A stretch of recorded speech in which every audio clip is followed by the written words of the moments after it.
The following podcast contains naughty language and ridiculous situations. Listener discretion is advised. Hey, I would like to just send much love and respect to everyone who hit the polls yesterday.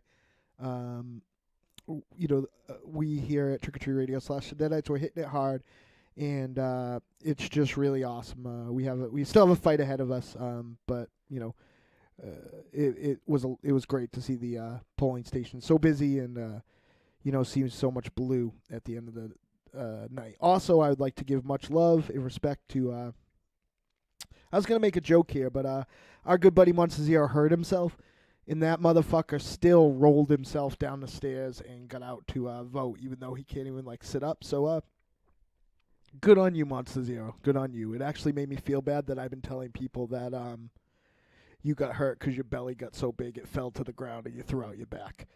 I feel bad about that. I'm sorry. Welcome to Trick or Treat Radio.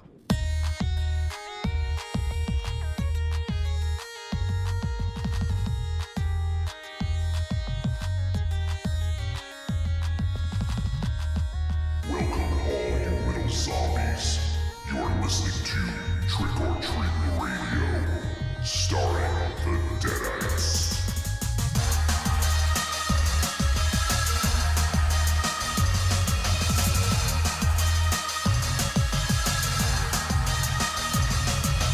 Welcome to episode 328 of Trick or Treat Radio. Trick or Treat Radio is a phantasmagorical spin kick straight through the heart of pop culture, navigated by the Deadites. The Deadites are the world's greatest electroshock band. We destroy monsters, we drink booze, we win championship belts, and we also kick off New Guest November. You guys excited for that? Meh. Very excited. Meh? Yeah. You know who our guest is, right? No. Well, let me tell you about it. Good. See, that's called in radio things. That's called a brilliantly staged segue.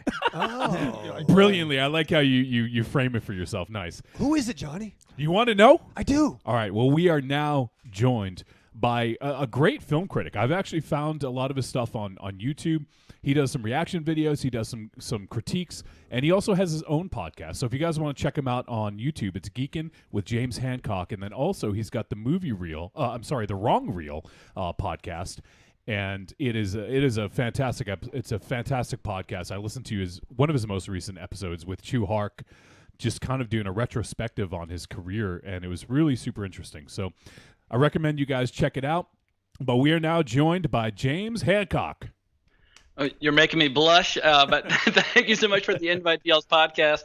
And just since we're showering each other with praise, I just want to say that y'all's recent episode, Conveyor Belt of Carnage, your episode 326, was absolutely phenomenal. So it's a pleasure and a privilege to be here. Well, thanks, James. We appreciate that. I know now James knows who is the petite asshole, who's got the anal flap, and yeah. So I think that's why he's really out. I think he got so self-conscious he had the anally flap surgically removed. You think that's why MZ isn't here? Yeah, he had laser flap surgery. Laser flap surgery. Hey, something awesome happened this week. Well, hold on. Well, all right, but you're gonna regret it. That's what we call in the radio business a dramatic pause. I know, but see, the thing is, whenever we get started, we get derailed quickly. So remember that, Mars. Just keep repeating it over and over in your head so you don't forget. I've been saying it for 7 cold days. So. All right, because I want James to talk about his podcast and his YouTube channel. So, James, if you would, please, I'm going to give you the platform. I want you to tell folks all about Wrong Reel and also about Geekin' with James Hancock. So Wrong Reel, we've had it going for 4 years now, and it's mostly a film history podcast. We do a lot of filmography episodes, or we'll tackle something like spaghetti westerns, and I definitely try to do as much of a deep dive into film history as possible as opposed to reviewing new releases. But my YouTube channel is much more current, where I'll review and recap TV shows, or do trailer reaction videos, or review new release films. But I also do a little producing here in New York. I work with director Bill Plimpton, an animator, and I've done a feature film and 2 shorts, but I'm about to release a short film exclusively on my YouTube channel in a couple weeks. So I try to divide my time equally between all those 3 endeavors. See, I did a little bit of research, and I didn't even dig that deep. Like, I feel like a jerk now. Like, that's pretty amazing stuff. And yeah, Well, most of my time is devoted to ranting and raving online, so that's where that's most. Because with Bill, he does the work. I come on board with a little bit of input on distribution and marketing, Yeah. and I'll help with a little film financing. But when it comes to the actual nuts and bolts of filmmaking, it's the Bill Plimpton show. So I think I don't want to claim credit for anything where it would be inappropriate. So most of my focus is on Wrong Reel and my YouTube channel. and this is the Bill Plimpton. This is the Bill Plimpton. Wow. Well, since you guys are very fond of oversharing on your podcast, I'll overshare just to get things started. I was dating a girl who was very beautiful but very mean, and I was out of the movie business for a while. But she was always talking about all of her movie auditions, and I was like, she's no smarter than I am. I'm getting back into the movie biz because I'd been out of the loop for a couple of years because of business school, and then I moved to New York during the financial crisis. Anyway, long story short, I started looking for filmmakers to possibly work with here in the city, and Bill was right in the middle of a Kickstarter campaign. And so I wrote him and just said, well, I'm impressed by your Kickstarter campaign, but if you want to talk about any sort of film financing arrangements, I would love to talk about that as well. Little did I know that Bill was in kind of a tight spot at that time. So that was 2012, and we've kind of become friends, and we've been working together on and off again ever since. So yeah, but I'm a lifelong fan of Bill Plimpton, going back to MTV logo on the tongue, back in the late 80s. So. Yeah, no, that's amazing. I remember seeing a lot of his work back, especially when I worked in a video store back in the mid to late 90s. I remember seeing a lot of his stuff back then. So yeah, that's super cool. And you'll definitely have to keep us updated, and we'll let people know when they could see that when it hits your YouTube channel. Well, the new short is Sex and Violence 3. So hopefully that'll be enough of a provocative title to attract some interest. Oh, I'm sure it will be. Sold. Can see people lining up right now. So it's really awesome to have you here, James, and to join us. And the film that you picked. Now, we gave you kind of a list of films because we typically roll with more recent VOD and streaming stuff. That's just sort of where we operate. But Mars and I had talked about doing Suspiria. We're like, do you think we can actually do this? Do you think we can do it? And then when I asked you, you're like, is it possible we could do Suspiria? And I'm like, oh man, I would love to do that. So we talked to everyone, coordinated it. Everyone was able to get out and see it, and we're able to make it happen. So I'm glad that you came with Suspiria, because I think this is going to be a super interesting conversation. Hell yeah! And I know that you've already talked about it over on your YouTube channel as well. I know you did a trailer reaction. Yeah, I did an immediate post-screening reaction, but now I've had a chance to kind of digest and let it marinate for a little while, because we got it here in New York, I guess a couple of days before Halloween. Yep. But I think maybe it was a few theaters in LA and a few theaters in New York, but slowly but surely it's going wider and wider, and hopefully it'll get a decent release. But I know Amazon's one of the people attached to it, so I imagine that's probably where most people will find it in the days and weeks to come. Yeah, it's interesting because I've seen some rumors of oh, it's going to be on VOD soon. It's going to be on VOD, and I've seen the date. I think November 15th I've seen pop up. But I think what they wanted to do was to just see how it performed in theaters. And I actually didn't even look at any of the financials, so I don't quite know. I know in my screening it was pretty full. It was a small theater, but it was mostly full. But the per theater average for the first weekend actually was the highest of any movie this year. I looked up; it grossed $180,000.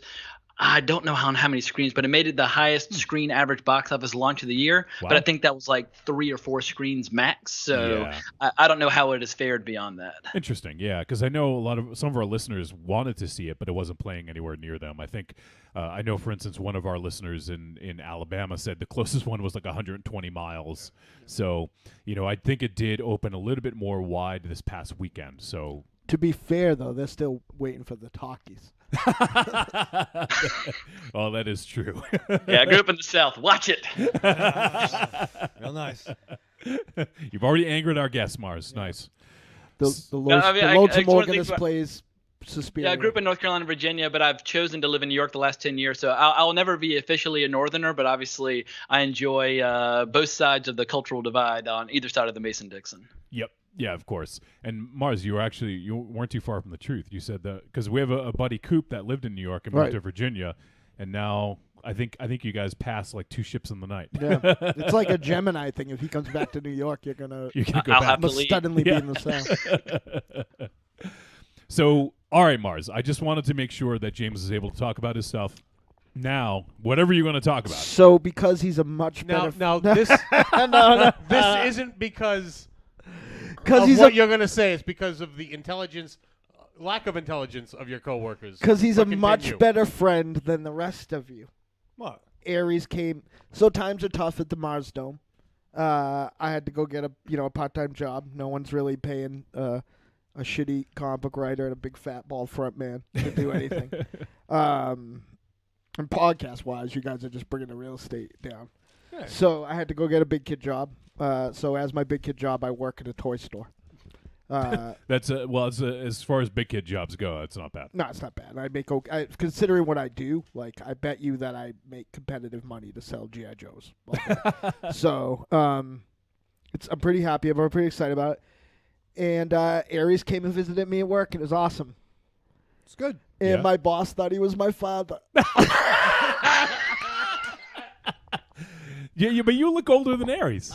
Well, Mike, when I walked in the door, he's like, "Hey, Dad." So What the fuck? it was just more of his coworker's stupidity that he thought I could be his father. Is it the coworker we Yeah. know? Okay, yeah, all right. Now, He's not. then that's fair. He's not stupid. He just thought that. I mean, I don't know. Maybe it's like he thought that like. I have a beard that's this long, and you have a beard that's that long, so you're much older than I me. think you actually have more gray in your beard than he does. I think his is just stretched out. You look kind of like Odin, though. That's to be fair. Let's lose one of his eyes then. Yeah. Poke his eye out. Bring it on. Come on. You do that, Johnny. And so the first thing I did is I apologized to Aries. Yep. Second thing I did is texted Tiny, and I think the ha ha ha ha ha response Was it is, a blah ha is ha ha? still going on. Oh. Like they're still like he's still laughing, but like I don't know the last time I laughed so hard. I think I got a hernia.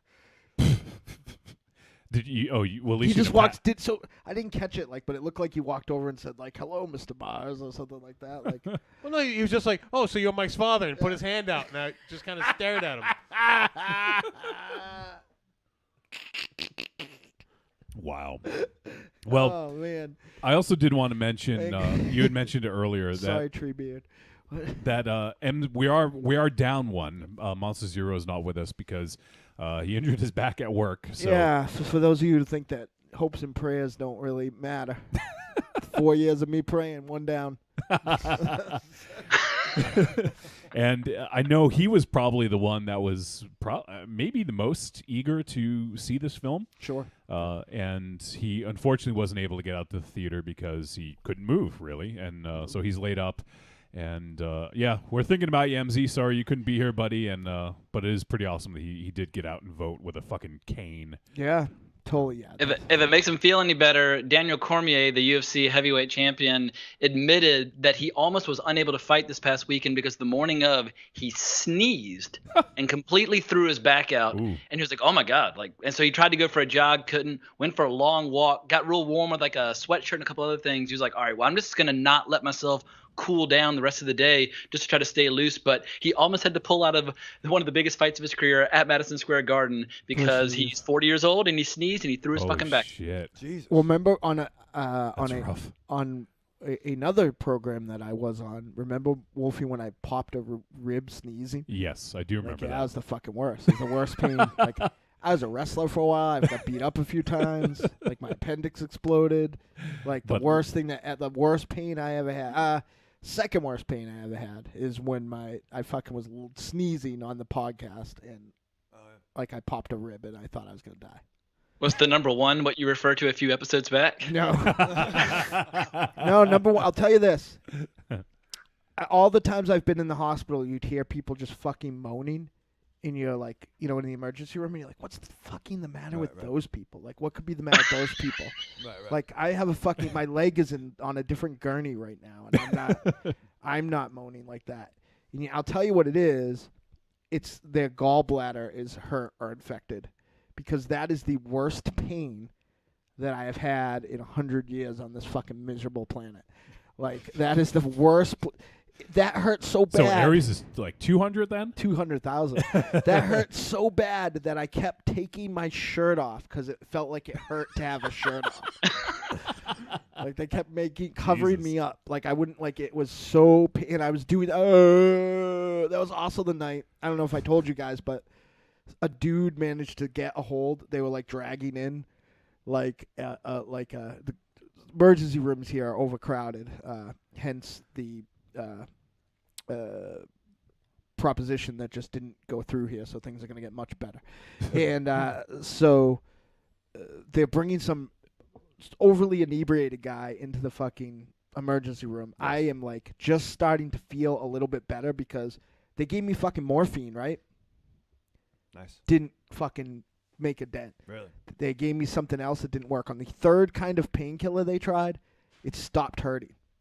Right? And then two dudes came in that looked like fucking astronauts because they were the ultrasound team that like works on the helicopter. So I thought like all of a sudden I'm fucking high living a fucking Stanley Kubrick movie with like two dudes like standing over me rubbing jelly on my stomach. Ooh. And all of a sudden there's like fucking commotion because the drunk guy they just went by got a hold of like a policeman's gun or taser or something like that. And there's a fucking commotion. Oh my God. Right?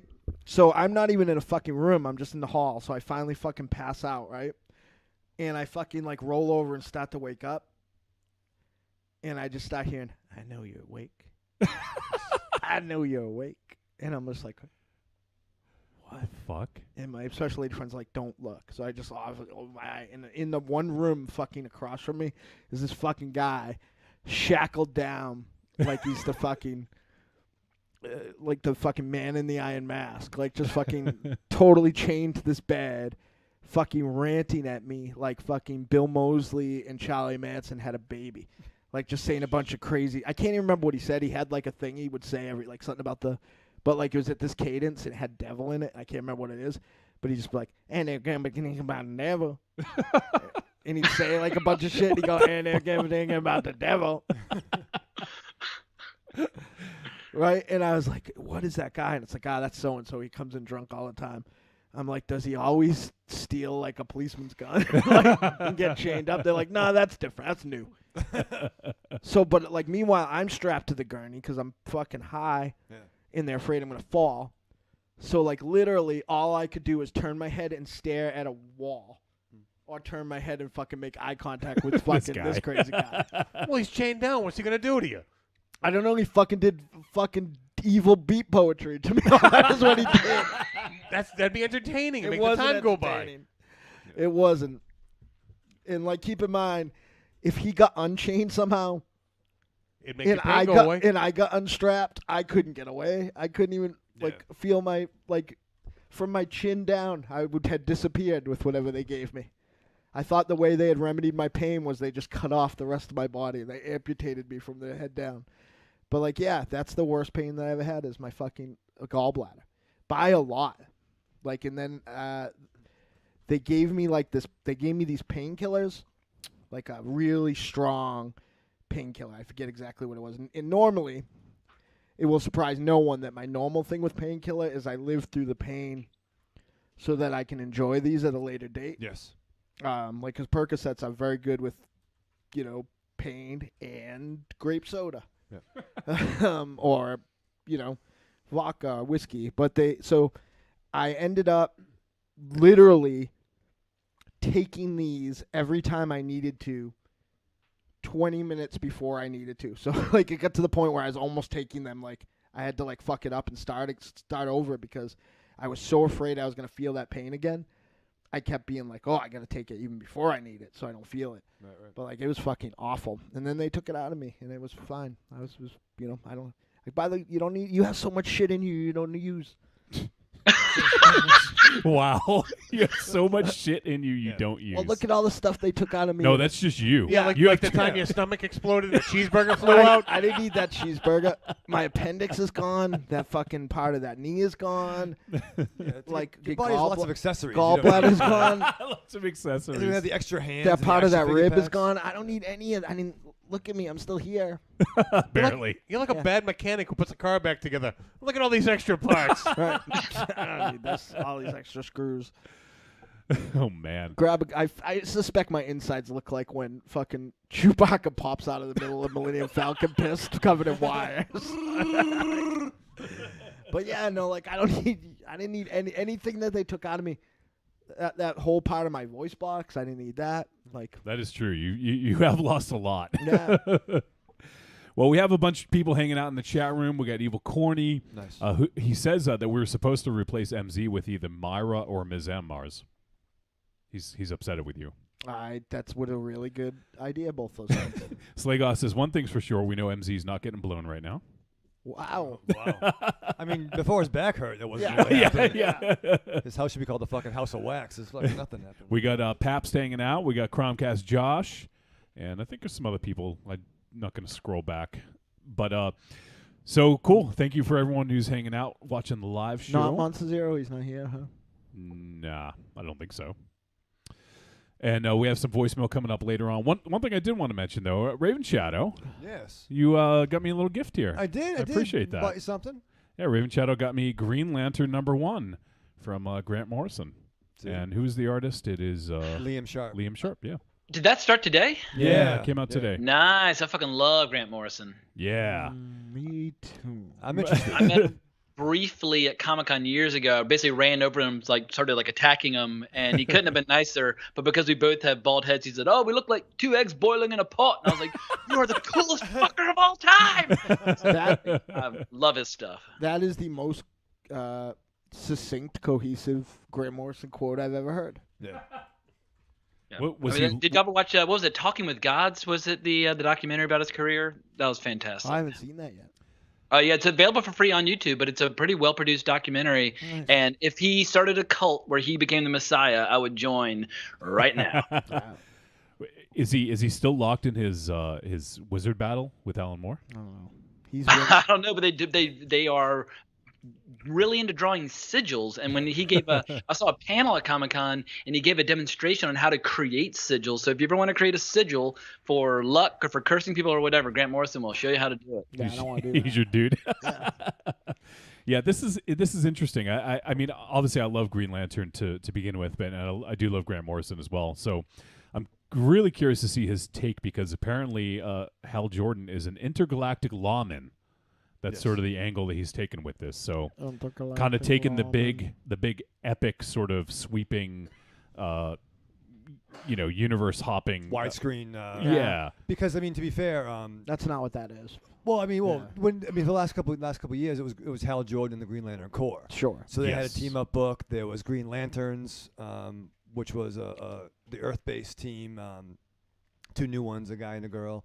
But all like Hal, Guy, Kyle, and John were all in one book proper. Yep. So I think it might be a little difficult to follow this, Johnny, because like a lot of shit happened at the end of that Probably. series. Yeah. Um, I haven't been following, so. Also, everything that they fucking sold you that was gonna be this book, like condensing it and making it be like about a space cop, that's fucking bullshit. That's all a lie. It is like 6 pages before Hal Jordan shows up at all, and it's about a fucking bunch of Green Lanterns that aren't Hal Jordan. One of them being a fucking Green Lantern virus. Did you read this yet, Raven Channel? I've read it. No, Okay, no, so no. Mars read it earlier today, and you weren't too high. It on was. I'm going to say a term a lot tonight, Okay. and that term is aggressively mediocre. Okay. Um, I think that's I think you just blew your load right there. Yeah, well, Could be the episode title. No, he's talking about me. no, no, but it's like this is more like they were like, wow, we haven't had Grant do anything in a while. Like, why don't we give him Green Lantern? And like he's like, oh no, I'm back. I'm just gonna write superhero comics again. It's gonna be good. And then it's like, what we get is like, this is more like that fucking Batman. Like everything is groovy. Like it's weird. It's you know what it reminds me a lot of. If Green Lantern was, now this is gonna make it sound awesome, and this wasn't awesome. If Green Lantern was like a fucking heavy metal comic, that's kind of what it looks like. Yeah. But it's very Heavy metal. You mean the series? Yeah. Yeah. The British Yep. comic magazine, but it's very, I don't know, like it's like It is one issue, yeah, like but I mean, like all the shit that I was excited about to have him like go around in space and stop space crime, like He's already in fucking Oa. Excuse me, sir. You were going 3 Yeah. light years over the speed limit. Right. Like it's already in like those fucking crazy fucking Guardians are talking crazy, even like more like as if they weren't fucking as irritating enough. Imagine Yeah. Grant Morrison writing all that fucking irritating Guardian thing that they Is say. Ganthet still Oh, around? I don't know who it is. I was fucking pissed, Johnny. He's like, oh, the prophecy's wrong. We can't believe it. Somebody's gonna betray us. Obviously, you know that, Hal Jordan. It's that fucking flit. I think my book's broken. I think I book missed is broken. panels. I wasn't happy. Go get the Marvel Knights story. That's much better.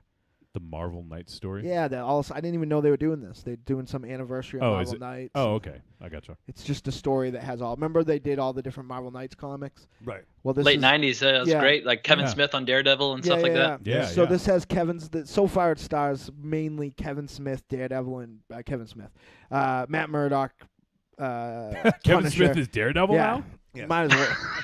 Now that he lost the weight. Yeah. Yeah, he can pull it off. And nobody remembers who any of the superheroes are. And like Frank Castle is like finds Is Sentry in it? not yet. Oh. But so far he's run into almost everyone else, but he runs into everybody else as like kind of a thing to show that they don't know who they are. Like he bumps in like Matt Murdock like is running around all confused, not understanding who he is because he can see, he's like, why am I dressed like this? What's happening? Like who's this Frank Castle guy that's like harassing me? And he runs into like the thing, and like obviously he fucking falls on his ass. He run into his ding dong like he did the Big Show? No, and then the Big Show. Good thing I didn't run into fucking John Hames ding dong. Oh yeah. Wow. I saw that. I would have got a concussion. But Wow.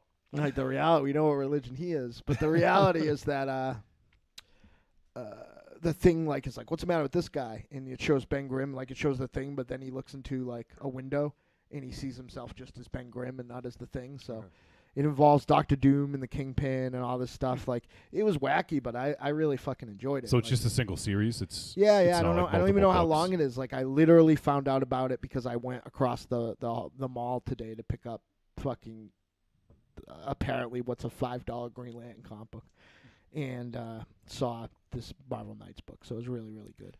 Cool. And it's got the dead shot from that era, like he's bald. Bullseye? Bullseye, yeah, sorry, yeah. And he has the thing carved into his scar. head, and yeah. Mhm. It's pretty fun, and he doesn't remember who he is, and lots of cool shit going on. And I knew we could talk comics because I know James is into it. Like I'm looking right now, we have his we could see his cam on our.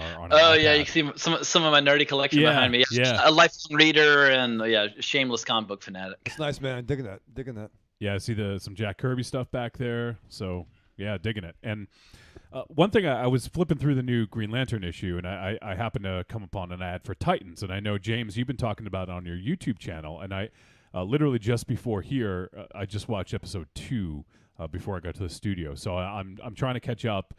So far, I'm digging it. I wanted to get your opinion because I haven't had a chance to watch all your videos yet. But what are you thinking of the series so far? 2 is my favorite episode of the Yeah. 4 I've seen so far. And not to toot my own horn, but I'm going to do it anyway. Rob Liefeld retweeted my review, which Nice. but obviously it was for selfish purposes since he played a role with the Hawk and Dove kind of relaunch back in the 80s. Yep. But I loved episode 2. I really enjoyed episode 4. 1 and 3 less so. It's a mixed bag. But I really hope that this DC universe takes root and succeeds because I'm not into the stuff that's on TV. I watched the first 2 seasons of The Flash, but all the Greg Berlanti stuff on TV is just a different sensibility than what I'm looking for. And the movies, to be generous, have been at best a mixed bag. So, but with Doom Patrol on the way and Swamp Thing on the way, something about having a platform like DC Universe where you have these 10-episode arcs, it feels more like just reading comics and that sort of thing. And the fact that it is a little ridiculous when like Dick Grayson says fuck Batman, it feels a little bit like a teenager Yeah. who's trying to use swear words they don't fully understand. However, in episode 2, you see like Hawk like struggling with like erectile dysfunction and Yeah. bad guys threatening frustration, and you see like Robin and Dove like fucking and stuff like that. I was like, all right, this is clearly something that at age 15 would have been my bread and butter. So I'm rooting for it all the way. And the fact that Jeff Johns was one of the writers on it, I feel like at least they've got some good strong comic book credentials in there. So I'll say I'm I like the show. I don't love the show, but I'm rooting hard for it to deliver in a big way. Yeah, I was surprised. Obviously there was a lot made about the fuck Batman thing, and when the line happens, it seems like it's so like nonchalant, like kind of like a throwaway thing. It almost seems like Sure. they made more of a big deal of it than it should have been. So, but generally, it is dark. Like if I know a lot of people are going to say, oh well, it's the typical DC dark stuff, but I think it really fits for the storyline so far from what I've seen. There's that I actually don't know the family that was in episode 2. They call them, there's like nuclear mom. The nuclear family. Yeah. They came in the comic, not Batman and the Outsiders, but Outsiders, Outsiders. one Okay. from like 1985 or Yeah. 86. But I never read any comics with them, but they're basically just superpowered psychopaths who act like Leave It to Beaver. Right. Yeah. Wow. Really? They're in Yeah. the fucking Yeah. show? They're That's in, fucking they're in crazy. episode 2, and it's pretty dark and pretty violent. Like Right. there's and Oh, they straight up murdered Dick Grayson's partner. I mean, like, I have Yeah. a question for you guys that are watching it. Yeah. So you said Robin and Dove fuck. What Well, kind There's of a- what it's- kind of it's a what kind of flashback. bird would they make? like what? Like a very beautiful bird. Yeah. The girl playing Dove is retarded hot. She Wow. is so beautiful. it sounds so. like the interspecies Titans. well, and then you got Hawk and Dove fucking. So there's lots of bird babies going around. And you I got think. Beast Boy. You could do The a Beast weird. Boy. Yeah. You got whole lot- Raven. There's oh, too many birds. Whoa, that's fucking weird. Maybe that's how you got born. Yeah, it'd be like that's a fucking birds of prey right there. Birds of a feather. Yeah. Oh yeah. You know, if I can quickly, because I keep forgetting to. The 2 best comics that are on the stands right now both involve mercenaries and that sort of stuff, which is a kind of a thing that I'm a mark for. Yeah. But Gail Simone's Domino is the best comic I've read since Secret Six stopped. Really. Yeah, it is. You love that book. Yeah, it is fucking incredible. I love it.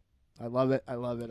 It's everything that I loved about her loving the less accessible parts of the DC universe in the Marvel universe. Yep. Really. So, and I'm a mark for Domino anyway. And, Is this the first time she's written for Marvel?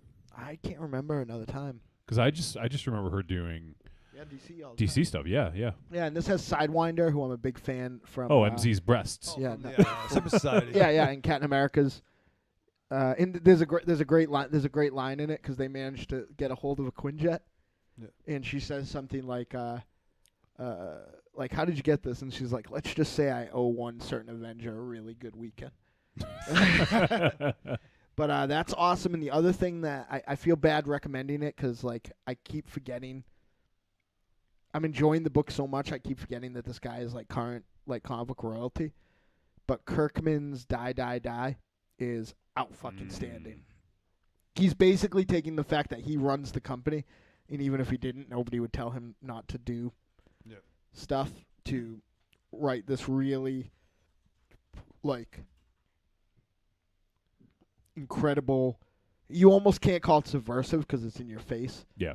But it's like, imagine if there was a canon film with like a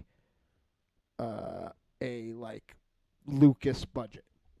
Mm-hmm. Okay. It's fucking awesome. Like Wasn't that called Over the Top? Yeah, there you go.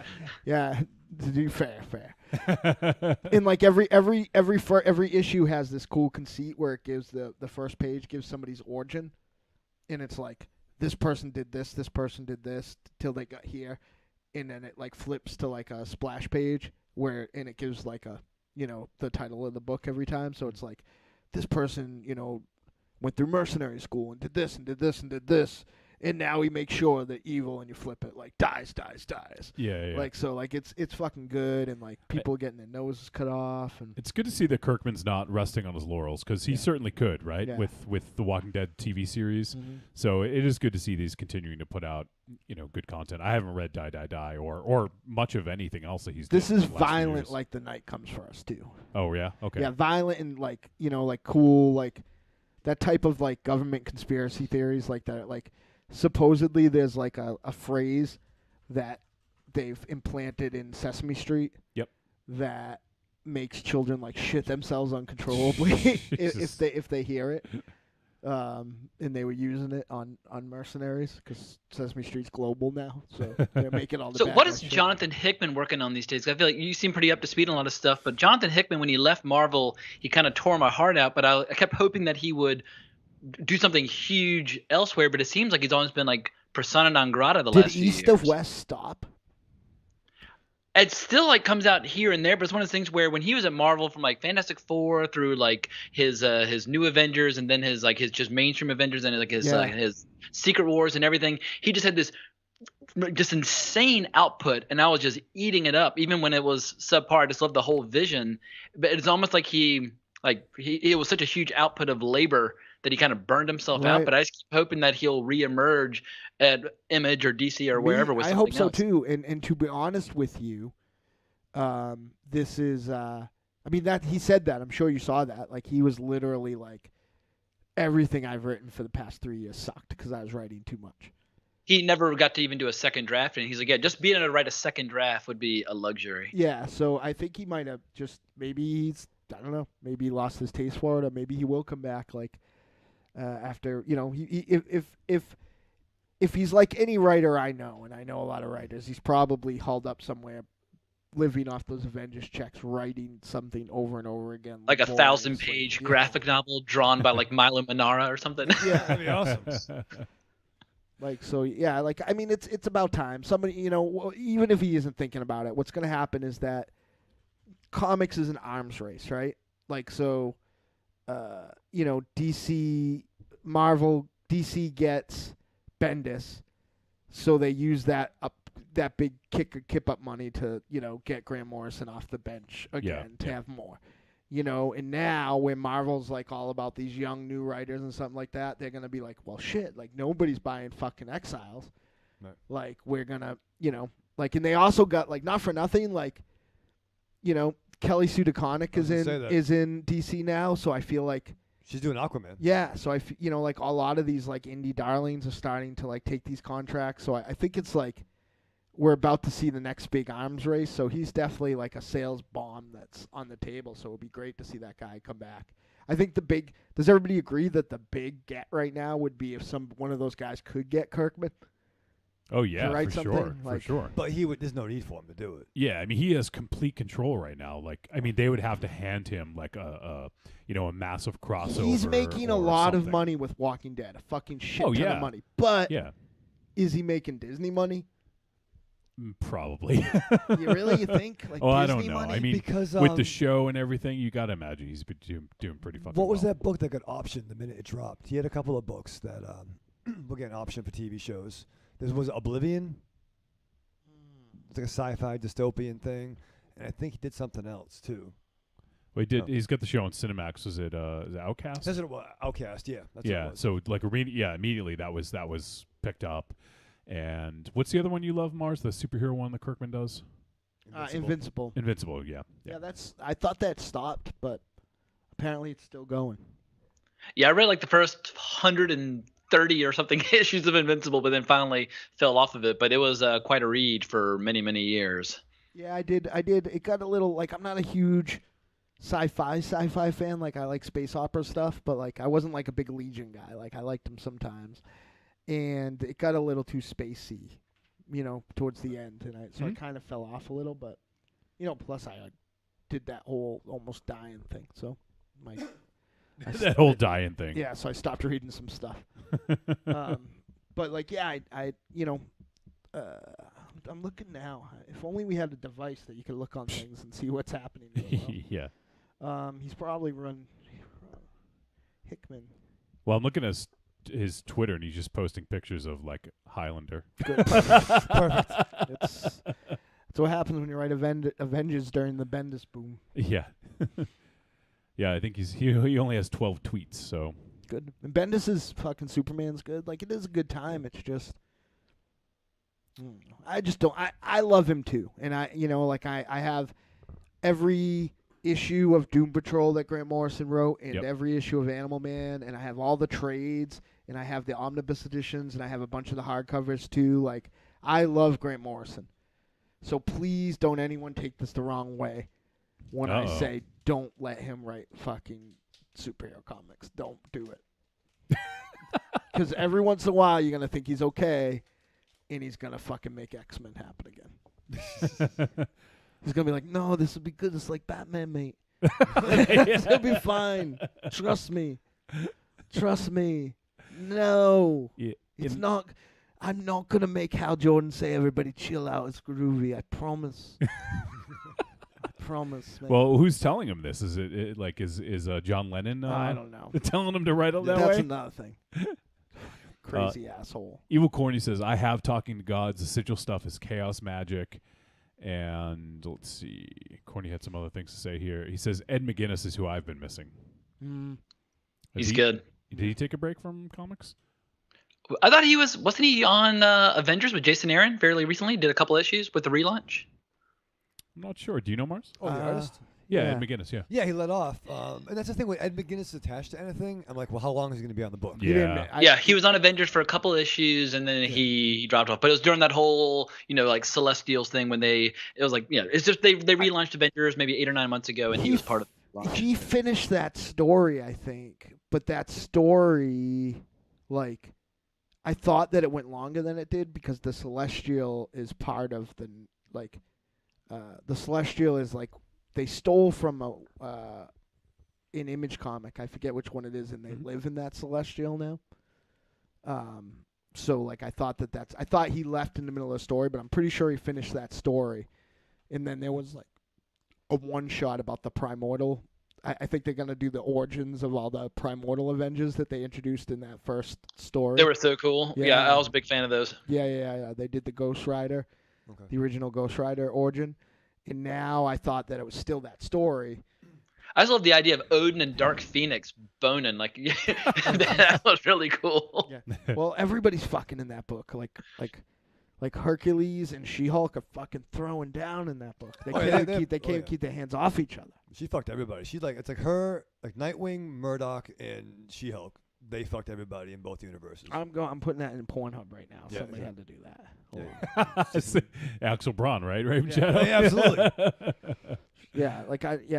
Did she? Axel Braun needs to do a Marvel DC crossover because he's done a lot of superhero porn parodies, but I don't know if he's ever done a crossover. That's gonna open up whole new Pandora's box. Yeah, no pun intended.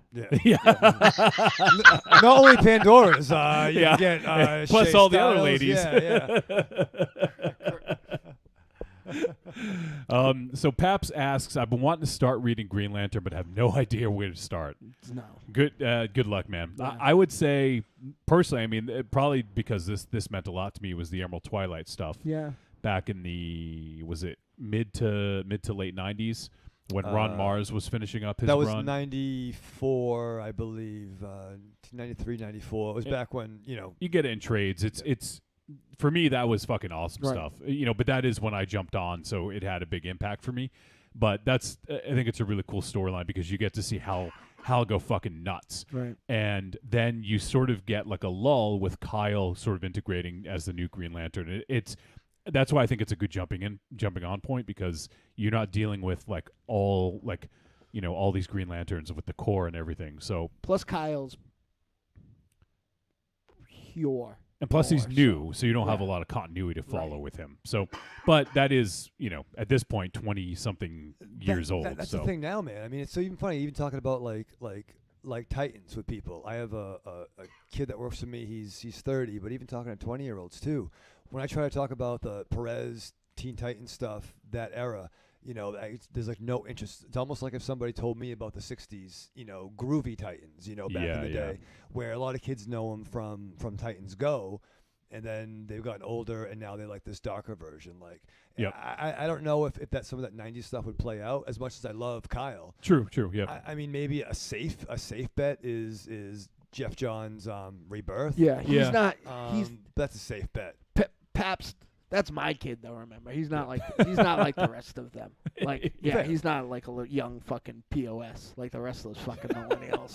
Also, if you're a real comic book fan, I feel like you should be willing to take a crack at any era. I mean, I'll read a damn Batman story from the late 30s. Like, because my dad was a huge comic book freak, and he brought me up on all the stuff that he read in the 60s. And I started reading comics around like 79 or 80, but I never had any like like barriers that was like stopping me from going back and reading like the Avengers Korvac saga or whatever. Right. So I feel like what's great is great, and you might miss some of the continuity, but as long as the storytelling's amazing, I feel like you can dive in wherever the hell you like, as long as the art, like with the writer and the artist, are amazing. Then I feel like just recommend that kind of the greatest hits and let continuity be damned, because they can always look up anything they're curious about on the internet. There's a great Elvis Costello quote that is,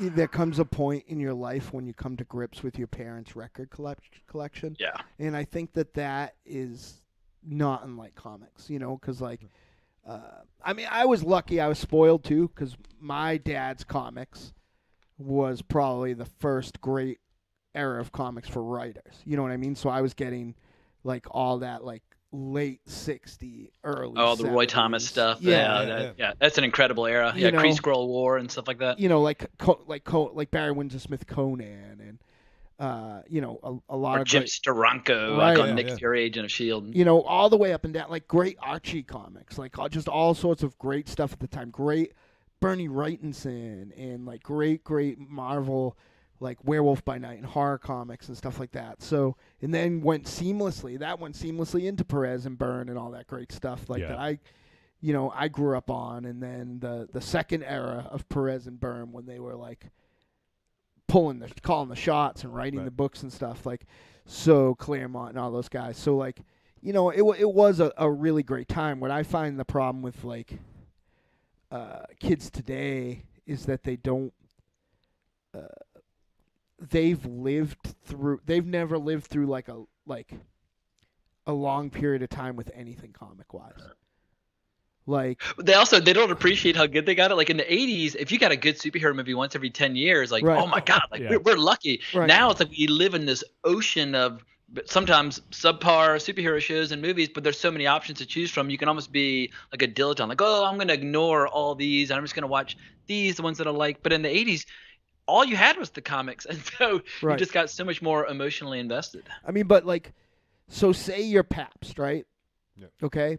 Like, for you and I, for everybody at this table, Superman was Superman when we were born, right? And it was that way from when our grandparents were born, right? And then 1983. Well, not grandparents, right, probably. yeah, not Aries, but he's pre-Superman. But He's BS. yeah, Before Superman. yeah, he just had Brimhilda and Pogo and stuff. But The yellow kid. I'm the only one. I know. thought that's funny.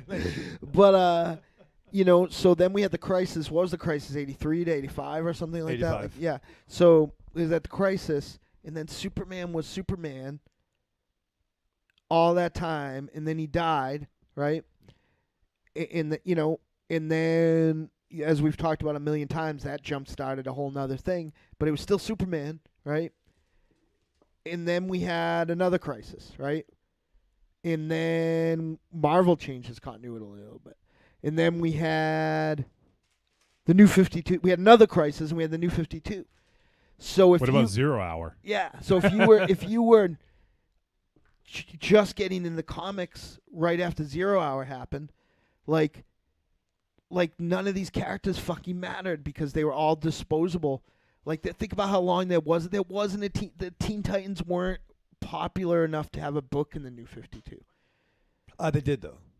They did they eventually? Yeah. 'Cause It was the Teen Titans though. It wasn't the Titans. No, it wasn't the Perez Titans, but it was Tim. Yeah, it was Connor, Cassie. Yeah, it was the Young Justice Titans, which became the like it was Robin and Right. And, but like not the biggest book. Imagine that. Imagine if like the Wolverine and Cyclops and Colossus, if they rebooted Marvel, and they're like, fuck those guys. There's a whole generation of kids that have come up in the last 10 or 15 years that those characters didn't even fucking matter enough to get comics. Like Nightwing went back to being like the extra Robin. I still think Grayson suffered when he went back to the Bat family.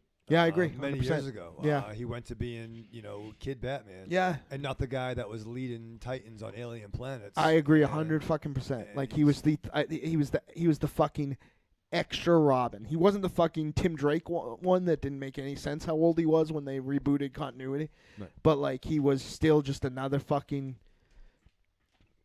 weird Batman trophy. Like it just didn't make any sense. Dick Grayson should always be one of the main corners of the DC universe. Like apart from Wonder Woman, Batman, and Superman, he's one of the oldest characters they got. He goes back to what, like 1940? Mm-hmm. Like he should be as iconic as like Captain America is for Marvel and things like that. And Right. anytime they relegate him to second tier or third tier status, I think it's a huge missed opportunity. Okay, I mean, I was thinking the other day, like, what, Batman appeared in Detective 27. Robin appeared, I believe, in Detective 38, way before Batman #1 even happened. Right. Like, so really, Batman was only around for like a year. I'm not good with numbers. Maybe a year, no more than 2 years before Grayson popped into the picture. Mhm. You know what I mean? Like, he's Yeah. synonymous, and I don't know why. It's he has Batman to- and Robin. Well, yeah, well, You know what I mean? Like yeah. it's like that's a thing. You know Right. what I mean? It's not Captain America and Bucky to like pop culture. It's Right.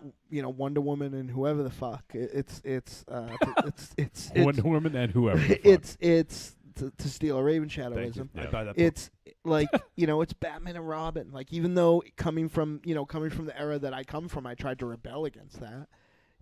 It's Batman and Robin. I mean, It's a that big deal. sticks because he was the first sidekick. Right? Well, no, was he? I think he predates Bucky. Does he predate Bucky? Does Yes, he? Yeah. he was the first sidekick. When did Human Torch get Toro? Oh yeah, that Toro always weirded me the fuck out. He was weird. And was Speedy called Speedy to like Yeah, because Green Arrow's old as hell as well. He was probably around 40 or 41 when he got Speedy. So, I believe 41, yeah. But he also yeah, had that the early 40s kid sidekick craze got a little out of hand. yeah. Sandy the Golden Boy. You said that really You love Sandy the Golden. uncomfortably. That's my new alias hotel rooms. Hi. I was gonna try and do a Hal Jordan. I got 3 Green Lantern rings. Well, they're not green. They're different color rings. But I was gonna try and do the Hal thing, but I only got 3. I think his fit a little better too. Yeah, these Yeah. don't really fit very well. Yeah, well, Look at those big ham you, hands. yeah, Wolfie. seriously. Rip a phone book with those things. All right, well, we got to start John ham hands. We're gonna start to wrap this up John because Hancock. because I want to get to talking about the movie, and everyone Oh, who's boy. tuning in to hear us talk about Suspiria is like, "What the fuck is this Oh, comic fuck talk?" them. Fuck you. If you don't want to, if you're like one of those people, if somebody's in the chat right now, No, and they're no, like, no one's in the chat. "Well, I'm I just- am talking." Well, fuck. If somebody's out there, I know it. Fuck you. By the way, Mars is giving the finger for those Yeah. not watching live. Fuck you. But I did want to say we have so on the when we posted this up on the Deadites page, our boy Humble Eddie commented. He says, "Holy shit, worlds colliding here. 2 of my favorite podcasts meet: Wrong Reel and Trick or Treat Radio. This is awesome." Wow. So we got Humble Eddie is a big fan of Wrong Reel. The Titanic team up you wanted. Well, Well, Humble Eddie, just in the spirit of that enthusiasm, I'll do my best to get the Deadites on Wrong Reel as soon as humanly possible. there you go. That would be awesome. And let me just catch up in the chat room, and then we'll start to wrap this up. And let's see. By the way, Mars, speaking of your other show, Yeah, we have great. I'm getting fucking yelled at. I knew before you told me. I we have, looked down my phone. I got a big fuck you. we have Wiley is hanging out. She says, "Hola, sup all." So we haven't seen Wiley hanging out in a while. It's good to see her. And let's see. It was Pabst. Oh, and this is a comment you made about 10 minutes ago, James, when you were talking about just jumping in as a comic fan, just jump in and read a story. And Pabst says, "Damn, truer words have never been spoken." See, that's why he's good. He came from the good sperm. Pabst? Yeah. Freezy and those other fucking kids. Those were misfires. But Chromecast Josh says, "You had me at Conan. I'm cautiously psyched to see what Marvel does with him." oh yeah, I forgot that was happening again. Yeah. And Pap says, "I started dabbling in comics around when Superman died when I was a kid. I think Batman's back had just healed." Didn't that happen after? Yeah, I don't remember. Yeah. Well, Nightfall was after. yeah, because he was at the funeral. Yeah, and, that's right. that Yeah, happened, yeah. yeah. Yep. Now fucking Batman getting hurt is like such like a big deal, like not a big deal, like he's in a full fucking bat cast, Yeah. and they're not even making a big deal about it. Yep. All right, so let's start to wrap this up, and then we're going to take a quick break, and then we can start talking about Suspiria. So if you guys want to help support the show, there's a few ways you can do so. Head on over to trickortreatradio.com, and there you're going to find a bunch of links. Scroll down, you see the Amazon logo, click on it, bring it right to Amazon, use our affiliate link. And it doesn't cost them any extra, Michael Ravenshadow. But it helps keep the lights on. So I know holidays are coming up. You're going to shop on Amazon anyways. Go ahead, use our link. We get a little bit of a cut of that. And we also have the Amazon store. Go to amazon.com/shop/trick-or-treat-radio. /the Deadites. Got mixed up there. I don't think I've talked about the Amazon store in like a couple weeks. So if you guys want to go ahead, we have the Amazon store there as well. And then we also have a donate button. And it looks like Buzzsprout, our podcast host, just added the ability to now enable people to download from apps that support it, or to sorry, not download, but to help support. So you can put in like a Patreon link, or we popped in our PayPal link. So if you go to trickortreatradio.com and if you listen to it from there, there's a new icon now that's got like a little heart. If you click on that, it'll bring you right to our PayPal to give a donation. So if you guys are interested in that, you can go ahead and donate via PayPal. We also have the store, trickortreatradio.com. Click on store. We got some digital content. We got the greatest hits of Trick or Treat Radio volumes 1 through 3. And I think we're going to start working on 4, Mars. We had already sort of talked about that last week. So Yeah. we'll hopefully get that up by the holidays. And we may have some other stuff up available before the end of the year, Mars. I think we talked about some stuff, maybe. Sure, there's all sorts of fucking crazy All sorts shit of crazy going shit, on. yeah. Except I stopped writing because you're a POS. I'm never writing a comic again. What's a POS? It's a piece of shit. Oh, that was a point of sale. No, yeah. Damn, all right. I So, knew it was you too. Like, don't. well, who else was it going to fucking be? I don't know. There's 52 Deadites. Just none of You're them right. are dicks. Yeah. All right, so Well, all of them What? are dicks. You're just the biggest dick. no, I'm not a dick. I'm the nicest one, Oh yeah. except to you You, sometimes. you keep saying so you must be. All right, so we're gonna head to break. Michael Ravenshadow, Yes. you sit down in a very comfortable seat in the movie theater to watch Suspiria. What do you do to prepare for this fucking event of you actually getting out to the theater? Oh, it was crazy. It was crazy. So I mean, it's getting to be winter in New England. So I had to. It was 60 today. It's sir. fall. It's fall. Yeah. Oh, well, well, what comes after fall? Winter, right? Yeah. What's Not in New York, anymore. James? What do you guys got? Winter or fall over there? we actually, it's been a pretty goddamn warm fall so far. So yeah, so far it doesn't really feel that oppressive. But obviously y'all get different weather up there. Well, fair. So anyway, I'm cutting the hedges. What I'm trying to say. Right? So what I'm trying to Is say. that a euphemism? It is, no. I didn't do it in the summertime, and I'm getting shamed. I got the pizza guys judging me. I got fucking my neighbors looking at me. So I trimmed the fucking hedges, break up the leaves a little bit, threw the pumpkin away. Why? Because it's just getting rotty. Sam's not gonna like that. No. Well, I had it for Halloween. And I was gonna throw it away, but no, I do all those things. And I get excited because I'm going on a little mandate with Johnny Wolfenstein. At the Little do theater. you know, I was bringing someone. Yeah, I know. It's kind of fucking those cock You're the blocked. third wheel. Yeah. No, it was very exciting, but I didn't get a chance to take my nap early. I wanted to take a nap and relax and get ready, but I didn't have a chance to do that. Right, And I right. didn't eat food. Yep. So we go to the theater. Yep. I see all these options. Options. Yeah, all kinds of stuff. So I don't know what to do. I know we're fighting for time, but we go to the movies. But before I talk about that, Yeah. I had to strap on. Do you love a scary story? Do you love to dance? The Big Scary Monster Haunts at Midnight is a collection of dark songs about sex, love, death, revenge, and the end of the world. Brought to you by the world's greatest monster hunting electroshock band, the Deadites.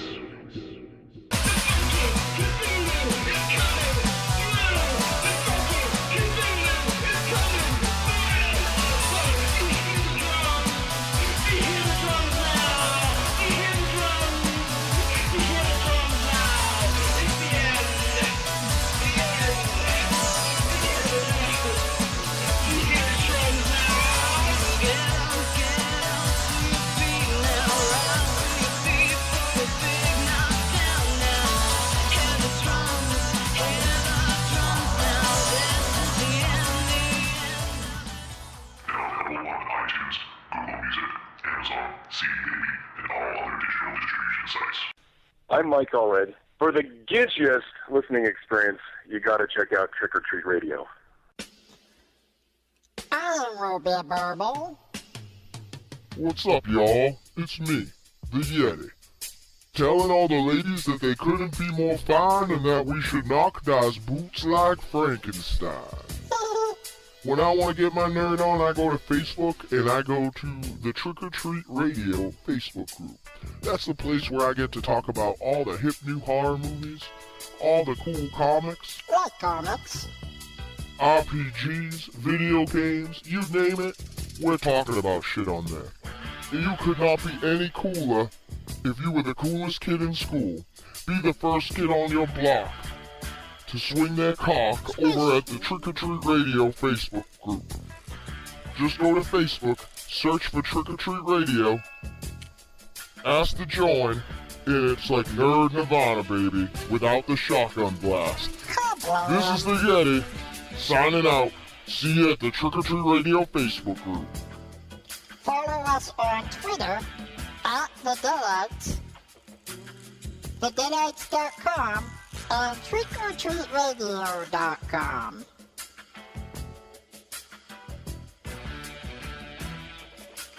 Thank you guys for having me on. It's a blast. You guys are awesome. Thank you so much. And, Trick or Treat Radio, man. That's where it's at. That's the new Fangoria Radio is Trick or Treat Radio. Don't say that. You really put us under. It's like swearing in church. I don't You know. just jinxed us. Yeah. you put a lot on our shoulders just now. Well, we can strive for You greatness. guys are awesome. Yeah, you really just are. You got say a that again great show. slowly.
We're back on Trick or Treat Radio. What the heck version of the song is that?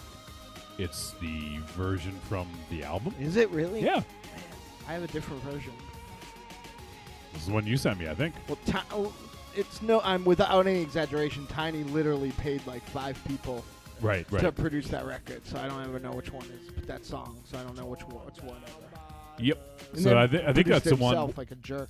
I think that's the one on Black Hat Anthem. Blackhead Anthems. Yeah. So. Which, by the way, is fucking great. You should all pick it up. It's for a good cause. Yep.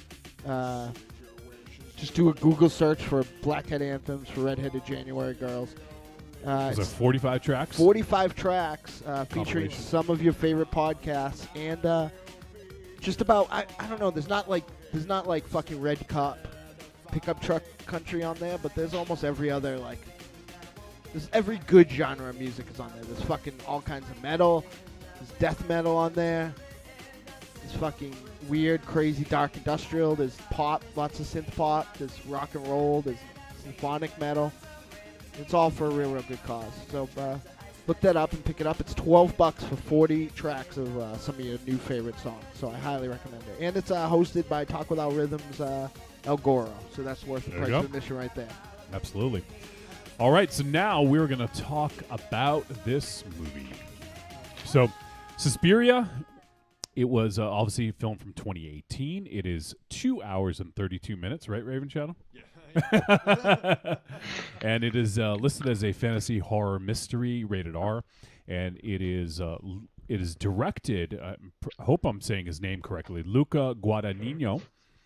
and it was obviously based on characters from Dario Argento and Daria Nicolodi. Oh yeah. And it was written by David Kanaich, I think is how you say that, maybe. And it stars Dakota Johnson, Tilda Swinton,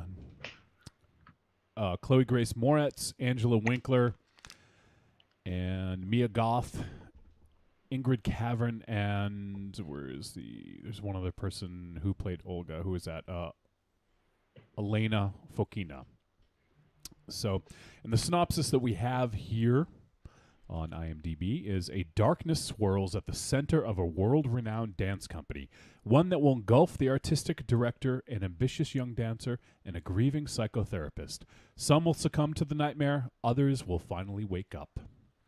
So clearly, this is a remake from the 1977 Dario Argento directed Suspiria, which is, by all intents and purposes, one of, well, at least I won't speak for you guys, but for me, is one of my all-time favorite horror movies. It's unarguably like a quintessential horror film. It's Yes. when people make lists, it's it's seldom not on there. It's almost the arbitrary, like it's the go-to Italian film on when an Entertainment Weekly or someone makes like a horror list. Yeah. And for me, like, it had such an impact on me. I think I saw it when I was 14.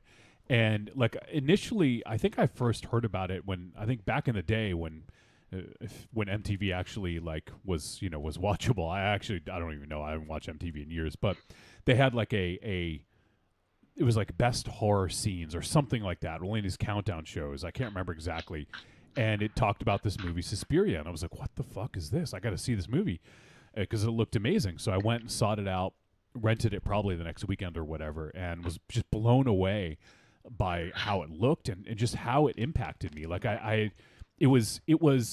I guess I'll use a music analogy, and it was sort of like I've been listening to a lot of metal up to this point, and then I heard Faith No More, and that just kind of like showed me what else you could do with instruments and how it was so different from anything else I was listening to. So for me, this is like something different. It was something different than I was used to. And it really left an impression on me, so much so that when I was 15, I named my band Suspiria because like it had a huge impact on me. So this is obviously a film that means a lot to me. And I know it also means a lot to MZ, which, sucks that he's not here to talk about it. But I want to kind of go around the room. Let's kick it over to James. And James, the original Suspiria, do you have a fondness for that film? Is it just something you've kind of seen in passing? What's your experience with the original? I've seen it a few times. Love it. First saw it at the Raleigh Studios temporary theater for the American Cinematheque in L.A. And all I knew is the name and the reputation, but I knew nothing about it. And it was just a hypnotic experience. And I don't know if I've ever seen a movie that made me feel so alarmed just by this strange architecture and atmosphere and styles. It was basically my introduction to Italian horror. And so that first impression could not have been stronger. But I absolutely love and adore Italian horror. It actually took me a long time to really get up to speed on Italian horror. I love Lucio Fulci and Mario Bava and all these guys, but I kind of was faking it for many years, having just seen like one or two of their movies. But a couple of years ago, I finally just jumped in with both feet and really tried to do my due diligence on all those fronts. But I think Suspiria is one of those horror masterpieces that absolutely lives up to the hype. Maybe has more style than actual substance, but when it comes to style and atmosphere, it's hard to beat the original Suspiria. So yeah, justifiably has a reputation as a masterpiece. Yeah, absolutely, and I would agree with that. It is, especially. I went back and rewatched it a few months ago. I got the 40th anniversary, the 4K print that they put out. I think it was Severin, if I'm not mistaken. And so I watched it a few months ago, and it had been a couple of years since I'd seen it. And once again, it looked gorgeous. This print looked gorgeous, and but it made me think that this movie is really, it's style over substance for sure. Like there's, when you try to look for a cohesive story, it's there, but it seemed like an afterthought. And I think it's because it had so much style and like just the look of it is so good. The lighting and all the shots are just beautiful. And, so I think that's why it left such an impact, is because I'd never seen that much care put into, or at least I never paid it as much attention that a film was looks so good. So yeah, I totally agree there. How about Mars? I know you sort of have a love-hate. I mean, I appreciate it, and I've grown to like it. I didn't like that era of like Argento and like the Giallo stuff, and then kind of Yeah, but you love Jello. right. Well, I made almost 60% of it. That's what they used to replace all those fucking parts. My gallbladder is now red Jello. My appendix is green Jello. Ooh. But there's always room for Jello. But yeah. So I mean, I do like it. I do enjoy it. I mean, I've grown to appreciate style over substance. I think the fact that there are so many filmmakers now that are have kind of taken a cue from Kubrick and Jodorowsky and have we have this wave of directors who are style and substance. So I've kind of like realized to like appreciate that stuff as canon. I mean, style over substance is probably going to be my memoir's name, but or you can't dress up a turd either. I haven't decided, but the reality is that it's good and it's pretty and it's fun, and I've learned to appreciate it on that. As somebody who's like a writing nerd, like I didn't like the fact that it wasn't really about anything. Right. You know what I mean? Sure. So like now I've learned to like I like the way that fucking phone cord hot, get good. How about Aries? Do you have any reverence for the original film? Had you seen it? Well, I mean, to be perfectly honest with you, I've never seen the original. Okay, well, it's good to get that perspective. I've heard of it, familiar with it. Yeah, it does have reputation. Seeing this film, no desire whatsoever to see the original. Like, I don't know. I mean, I've been not shy about saying that I am not an artsy movie guy. You must have been cursing my name for the entire runtime of this movie. Told you. Yeah, I mean, it's a long movie, but I'm not going to say it was too long, because if this is the movie you want to see, this movie is a fine length. Yep. But if it's not the movie you want to see, this is a long fucking movie. So is that like when a girl tells you, "Oh, it's the perfect size"? Yeah. So I like him like that. It's so cute. Look at it. It's so cute. Like a baby Jesus. Look at it. How about you, Raven Shadow? Much like Aries, I mean, You've never seen it? Full disclosure, Wow, I've never. I've well, never actually, seen who am I fucking kidding? Of course you haven't seen it. No, I mean, my favorite. I'm not positive he saw this one and you were with him. Stay tuned. Yeah, stay tuned. I only gave him the courage to say he hadn't seen it. I was gonna. No, I'll be full disclosure. I'll be fully transparent. I'm sorry, James. But my favorite creation of Argento is Asia. I'll be honest with you. I like her, but I've never. You love her in Triple X. She's good in Triple X, right? yeah. That's because that's probably the only thing you've seen her in. No, that really horrible one. Was she in the one where it was really fucking, horrible one? The one? No, it was like It was a little vague. Yeah, it wasn't fun Thanks. loving. Like I knew she. It wasn't fun loving. Is the one though she gets raped in? Yeah. I don't need that. I don't want to see. What was that Abel Ferrara movie that she did where she's a stripper making out with the Rottweiler? Can we find out what that is, please? Asia Argento. It's from the early. It's Go-Go Tales. Go-Go Tales from 2007. She plays a stripper in the Abel Ferrara film, but part of her routine is she brings a Rottweiler out on stage. So go nuts, have fun. If you're an Asia Argento fan, Go-Go Tales is next on your to-do list. Listen, I may have been in a lot of clubs back in the late 90s. I've never seen a girl do that. I was there for a shower an hour at the old Fuzzy Grape. What? You are welcome. You're trying to tell me no girls ever made out with you? Hey, no, I've happened to know some ladies that have bad eyesight. But no, so all the ones you've dated. Well, it's fair. But no, so I've never seen Suspiria. Okay, so we have it's actually kind of good because we have like a baseline of, obviously James and I have a great fondness of it. Mars is kind of probably more in the middle, and you guys have had like don't even give a fuck because you've never seen the original. So it's actually like a pretty good cross section of a good way to sort of gauge this. So it actually works out pretty well. So I do before we jump into the movie, I gotta ask you, Raven Shadow. Yeah. Why did you have half a beer left at the end of the movie? Also, I guess to be fully transparent, He did, didn't he? Did.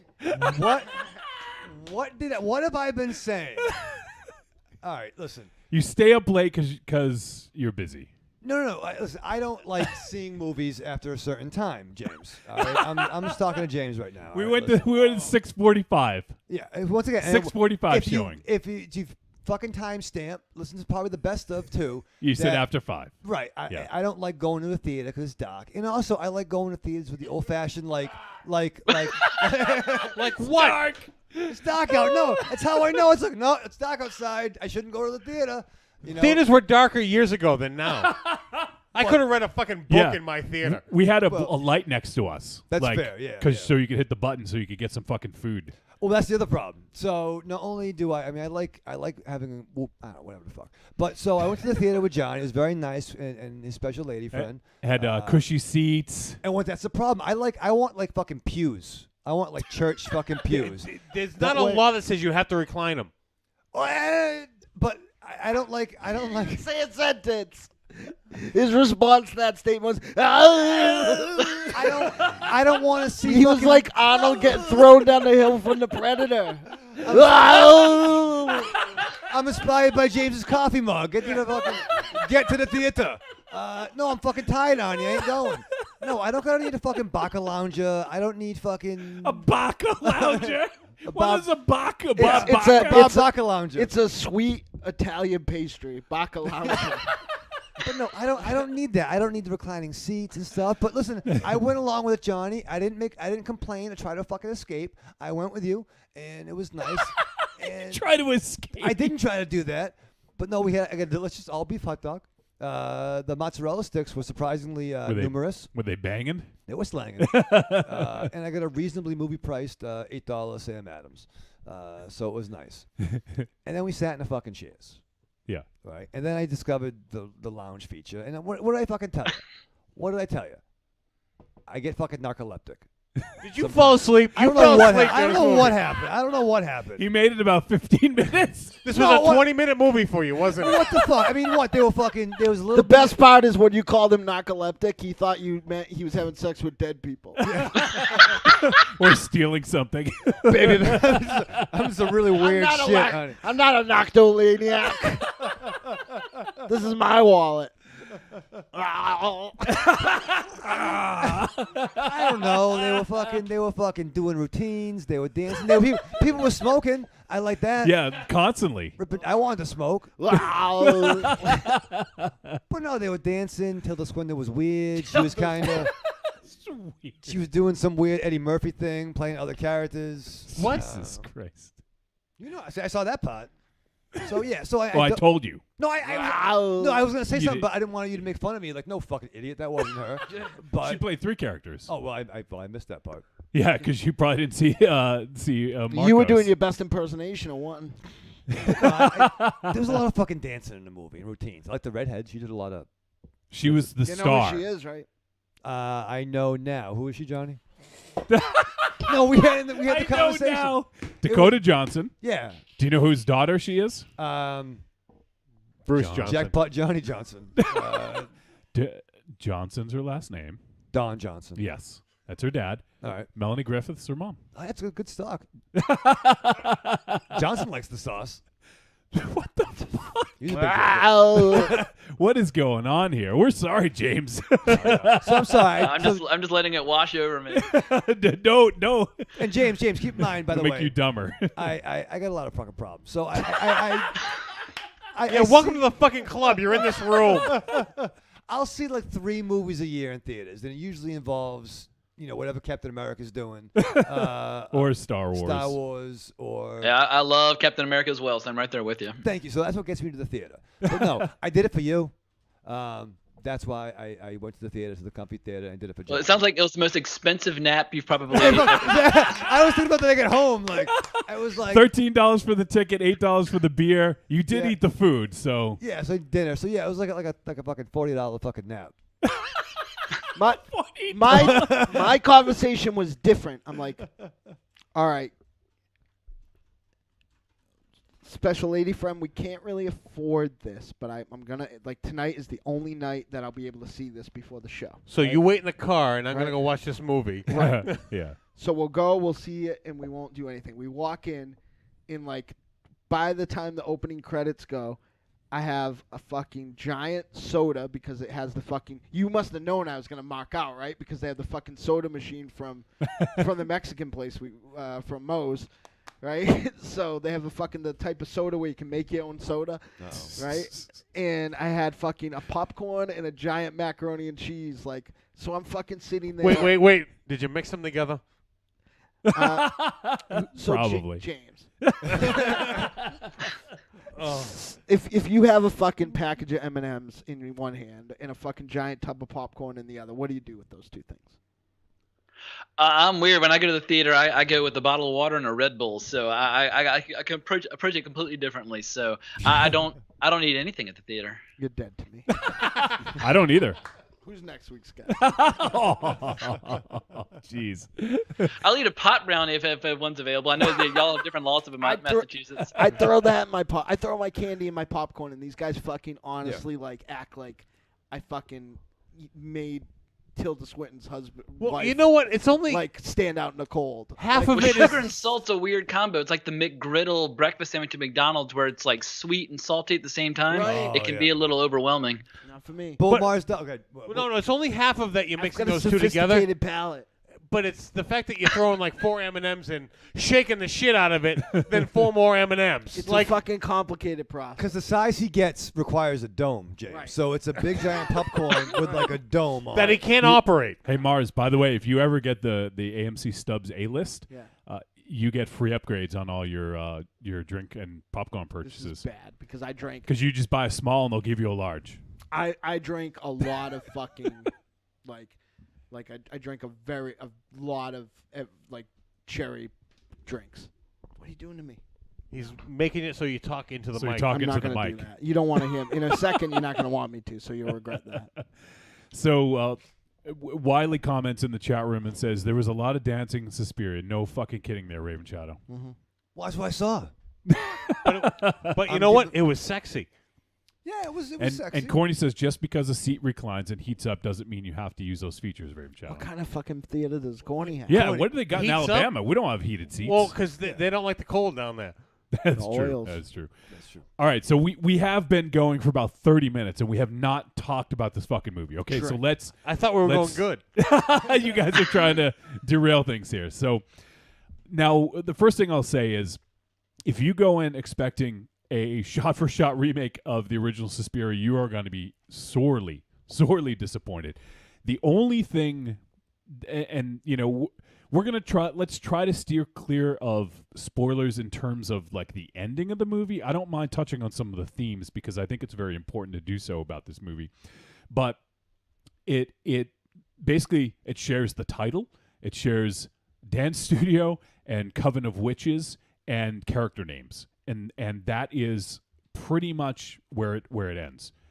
The story is not even remotely similar, and the biggest divergent is so in the original you don't necessarily know that they're a coven of witches. That it's sort of like a mystery that unfolds. But in this, right off the bat, in the first scene, we have Chloe Grace Moritz's character and Patricia, who says, you know, I think they're witches, or basically comes right out and says they're witches. So the mystery of that is gone. So I thought that was an interesting move to sort of do that right off the bat.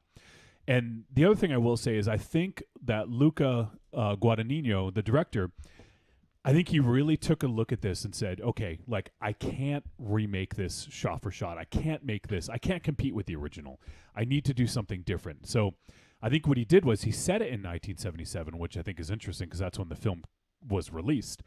And he did not go in the direction of like vibrant colors. He went very muted, like colors, very gray and sort of like, you know, kind of dark looking even, you know. So I think that was one of the biggest things. And then he really added a I wouldn't say convoluted story, but there's a lot going on. There's a lot that you can take from this. I would say convoluted story. Well, Actually, you know what? The general story is not. I would not There's- say convoluted story. I'd say very streamlined story. Very busy. Well, There's a lot to it, and there's a lot to unpack, if you will. there is a lot. There's 15 minutes of story here. I feel stretched out over like a fucking almost 3-hour film. Like I don't know. Like I don't know. Like I'll tell you right now that there was one thing that like really I can almost not judge this movie because there's one thing that really kicked me in the balls every single time it happened, and that's fucking the second lead that Tilda Swinton played. So the male character, Joseph? Yes, and Yeah. I've seen her play a male character Yeah, before. she's done it before, yeah. Yeah, a couple of times, I believe. Joseph and, Klemper. And it was like fucking I'm watching the movie, and then a fucking Muppet shows up and starts wasn't having... that bad. Yeah, it was fucking bad. No, It was no. bad. It was like what Raven Shadow said. It was fucking Eddie Murphy fucking barbershop bad. No, wait, no. Slow down. Mind you, I remember hearing about this, the talk of this a couple months ago, that about playing a different character in a movie. It didn't click to me that it was her playing this character. Right. I thought It's it was not a younger man playing this character, Yeah. and they were going to somehow de-age him. A younger man with a small woman's voice. Yes. He was like, and that was the worst part. Like I wouldn't, if I didn't know prior, I wouldn't have known that was Tilda Swinton. I knew that. I didn't know. Like I said, I thought it was just You a knew it man. because I told you. No, you I idiot. knew it, but I didn't want you to make fun of me if I was wrong. I knew exactly. I'm falling asleep. I'm like, Yeah. why is Tilda Swinton a dude? Yeah. Did not. I did. That's what my the mind. voice, like it was like it's at The a voice coffee was very shop. effeminate. Yes. Yeah, And it's like, and that's forgivable and it because sounded like Gonzo, like the way because of that. It was like, hey, why you? we have someone in the room that has a feminine voice, and we let it go. Oh, He's looking at you, Raven what are you Shadow. talking about? So, I'm a very old man. Yeah. so I will say, because I think this is going to be very difficult to stay focused and to, to kind of talk about this. So let's get general impressions, I guess, and then we can talk a little bit deeper. But I enjoyed this movie, and I wasn't sure going in because, like I said, I went in with a complete open mind because, like I said, the original is one of my favorite horror movies of all time.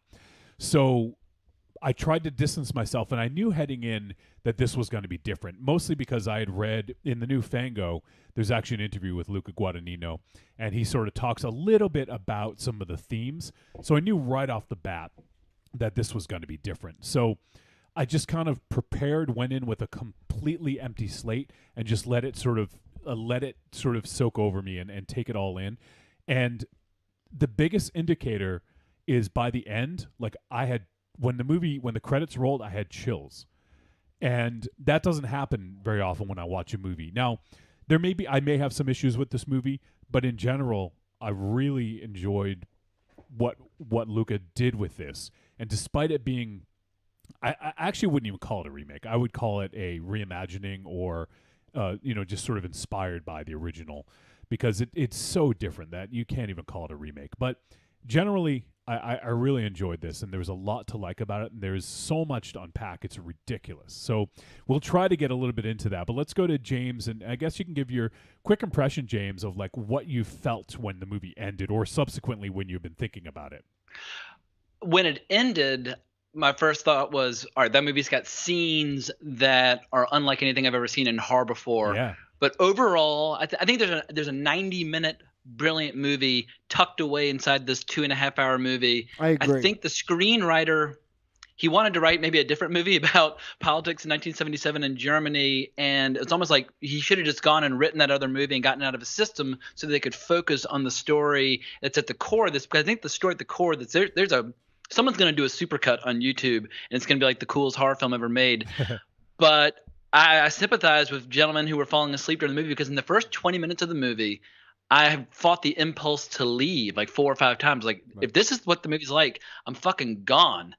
And then we finally got to some of the dance sequences and like the fact that like magic and dance are mixed together. And then we started seeing some horrific brutality. Oh, yeah. And some of the most dark, just fucked up supernatural shit. So I'm a big fan of flawed masterpieces where movies go for a home run, and even if it gets caught right before it leaves the stadium, at least they went for it. Whereas some movies like the latest Halloween, I felt like they bunted to get on base, and they succeeded, and they made a lot of money, but they didn't really shoot for the moon. I think this movie shoots for the moon and doesn't quite get there, but the scenes that work really shook me to the core of my soul. So I thank Luca Guadagnino for at least having that level of ambition, even if the movie is a little on the long side. Aries, you Wow, no, wow, I love that description. Yeah, the baseball analogy of that was beautiful. I'm Well, sorry, I thank you, just boys. wow. Massachusetts guys would appreciate that. Like I enjoyed that review more than what I saw the film. Yeah, I'm was a also little bit longer. erect right now. a little bit erect. What the From where I'm from, the slur of your voice, you sound a lot erect.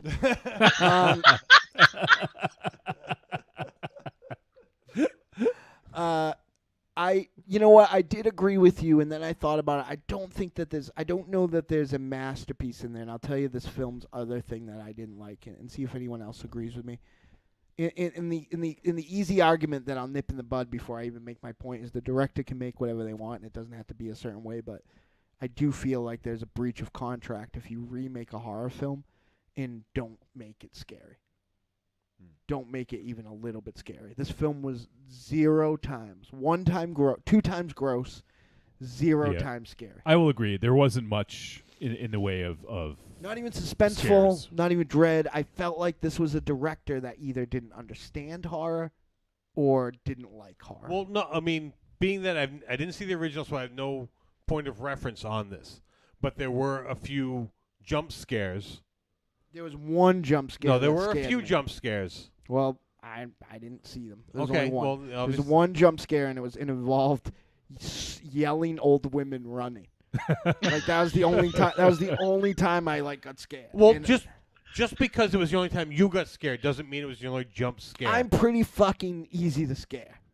I just got him. So there were a few jump scares scattered throughout the movie. I can't and there think was of a single one. What? I I can can't only either, think of but- one. That one. Mainly it was during some of the dream sequences. That's just all fucking boring ass 90s music video shit. That wasn't scary. Like I said, it's not just you. It's if anyone. Are you scared, Aries? I peed a little. Get off my back. So basically, you got frightened by those fucking Tool video montages that happened in the middle of it. They look like fucking the Losing My Religion video, right? That's what scared you, where it was just showing a bunch of fucking random I'm scenes just and merely stating that's you in the corner. that there were. Okay, if it makes you feel better, yes, I jumped throughout the whole movie. There were attempts at jump scares in that movie. Whether people jumped or not, they were there, and I did feel that there was a general feeling of uneasiness during the fourth and fifth acts leading up into the sixth act. Yeah, but you know, famous WWF former diva Sunny, right? You know, she made a pornography film. It was supposed to be sexy. It was not. It just sounded like her grunting like a fucking man. Wait, The whole time. It was not sexy. can we watch that film? It is not. You can't reward it that they tried to make it scary. Well, I don't want to dispute whether or not this is scary because I don't want to get hung up on that. There's a lot more to talk about. This movie to me wasn't necessarily scary. To some people, I guess I could see that. Aries, he peed his pants a little bit, so it's okay. But let's not hark on that. well, I'm trying to move away. All right, Timestamp. but I do think it did build a pretty good sense of dread throughout. There wasn't a ton of tension. No dread. But I think that there in some scenes there was I don't know what to call it. It's probably the most memorable scene, but it's the first time that Susie dances the lead basically when she's practicing Volk, and it is when Olga is sort of trapped in the glass room. That scene was fucking I thought that brutal. was great. Yeah. It was cool. It was totally great. It was innovative. Yeah. Great. And that goes to sort of what James was saying about sort of it's almost like the dance was the spell. Like the witches sort of, I guess if we're thinking them as a coven of witches, that's sort of like how they do their magic is through the dance. And I just thought that was sort of an interesting way to play it up. Whereas in, it wasn't even hinted at that in the original Suspiria. It just was, they're witches that run a dance studio. But this, on the other sense, was, that is part of their witchcraft, I guess, if you will. So I thought that was sort of an interesting angle. And it's going to be difficult to talk about Susie's sort of journey here from where she started to where she ends up, because there's a lot of potential spoiler stuff in there, but I think it's an interesting journey, and sort of her relationship with Madame Blanc, and just sort of how, let's see, how can I say this without giving too much away, but I like the relationship between them, and it's sort of juxtaposed with the relationship that Susie had with her mother that they kept showing the flashbacks, so I thought that was a pretty interesting dynamic between them.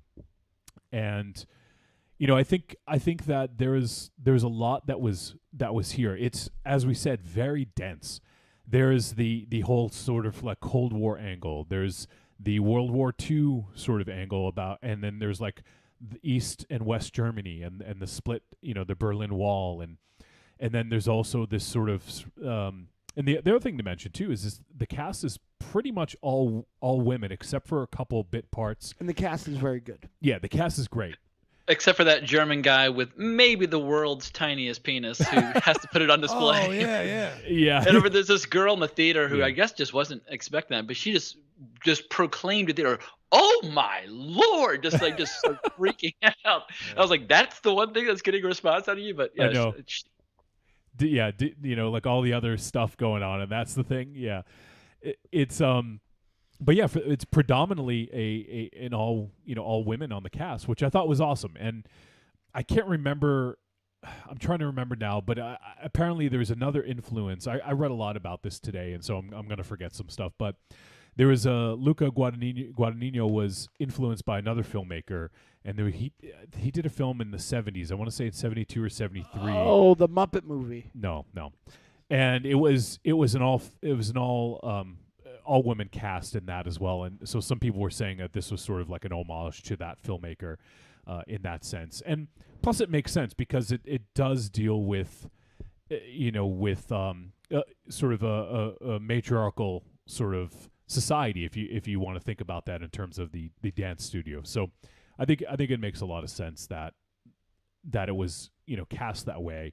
And I wonder if that was, I don't know why Tilda Swinton played Joseph Klemperer. Like I don't know. She said because it was fun.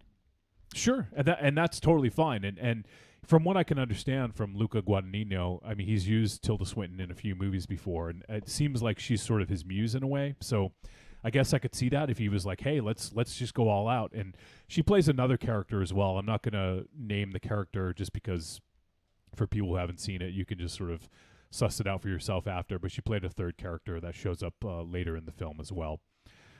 See, that's interesting. I now, without seeing the original, or without seeing this one. Well, I saw that part. I saw it was like fucking Johnny Knoxville and fucking being the old guy or whatever the fuck. But you would have stayed awake if we went to Halloween. Just saying. Oh yeah. Well, no, you wouldn't have. He would have slept through that. He would have saw more of it if he stayed awake for 30 minutes. No, it was a long fucking movie. I feel I saw like 40. I seen about like an hour. No, you didn't. I did. No, listen. Mine's your own beeswax. When your head is sideways for like a good 2 hours, you didn't see me. I was surprised you let me sleep through the credits. Were you guys just vibing, or did you just want to wake me up? I was just gonna wait till the end. Oh, that's very nice. I was gonna see if you wake up on your own. I was like, I thought I pulled it off too for a little while. I thought I faked it. That's why I wasn't gonna say anything. I was gonna let you see if you're gonna admit it or not. No, I know. I figured. You kind of gave it away though in some Facebook stuff, but yeah, no, I thought. I noticed you didn't talk about it on the ride home. Nope. You slept probably. You're probably sleeping on the ride home. You don't know what he talked about. That's true. Were you in the backseat alone?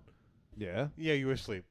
Listen, no, James, he was talking. It's very soothing in the backseat of a car, right? You ever go for a long car ride with your You ever parents? go in a car I ride? love how comic you go books. to the one person who doesn't know you. Listen, well, I know. Jane, we know each other. We know each other. Yeah, we like Doom Patrol. It's fine. So Fuck yeah. Negative Man, everybody. So did everyone get their initial thoughts? Because we can start to break down a little bit more. Aries, did you? I think I think you did. I don't okay. know. Yeah, you did. Yeah. I just want to say for the record, on one of the times that I went to go get another delicious soda, I warned. I don't know if he caught it, but I literally warned Wolfie to not make you guys see this. Have you ever made it through an entire movie without going to get another soda? No. No. This was worse because that's my fucking favorite soda machine that's in this theater. I like you know how everybody has like rich guy fantasies that they want to have rich guy stuff? Like I want to have that soda machine in my house. Jesus Christ. Like and just drink fucking diet cherry Dr. Pibb all day long. Dr. Pibb? But I literally said, don't. What's about Dr. Pibb? No, it's fine. Fucking It's fine. communist. That's nice. Don't. You probably fucking made Tilda Swinton's wife stand in the snow all day. But don't make these guys see this movie. No, it's mind not you, for I them. had to leave work early, race 45 minutes through traffic to go see this movie, and then sit through traffic on my ride home, which I normally don't have to. Okay. I'm just trying to figure out what part of this is my fault. No. Am I angry or annoyed that I had to see this movie? No. I thought you got fucking punch Wolfie right through the soul. Like I really did. Like as soon as there was all these American or like actors that generally speak English not speaking English, I thought Wolfie was done for. So I've not been shy about this. I hate subtitles. I want to watch a movie. I want to watch it. I don't want to fucking read it. But it worked for this movie. And to be fair, you had to watch many years of movies that were just text and not talking during the silent era. So let's see.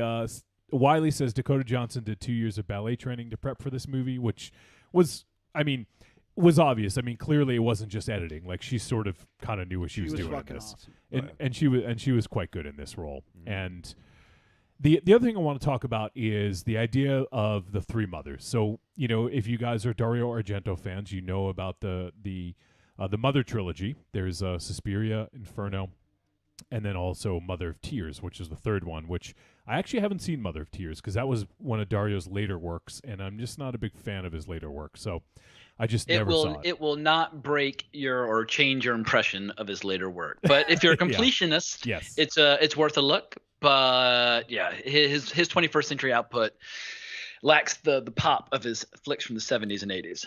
Yeah, absolutely, and that's kind of like Stendhal Syndrome is pretty good, and then once he did, was it Phantom of the Opera that he did? That's kind of where he started to lose me, and then I think Sleepless was okay, it had parts, but yeah, after that I was just sort of like, I'm not going to seek him out very aggressively. So I still haven't seen Mother of Tears. I would like to, especially because it is part of the, this sort of loose trilogy. But the idea behind the three mothers is there are, there's basically these witches who are as older than time, older than God, if you will, and they have great power. One of them resides in Germany, one resides in New York, and one resides in Rome, and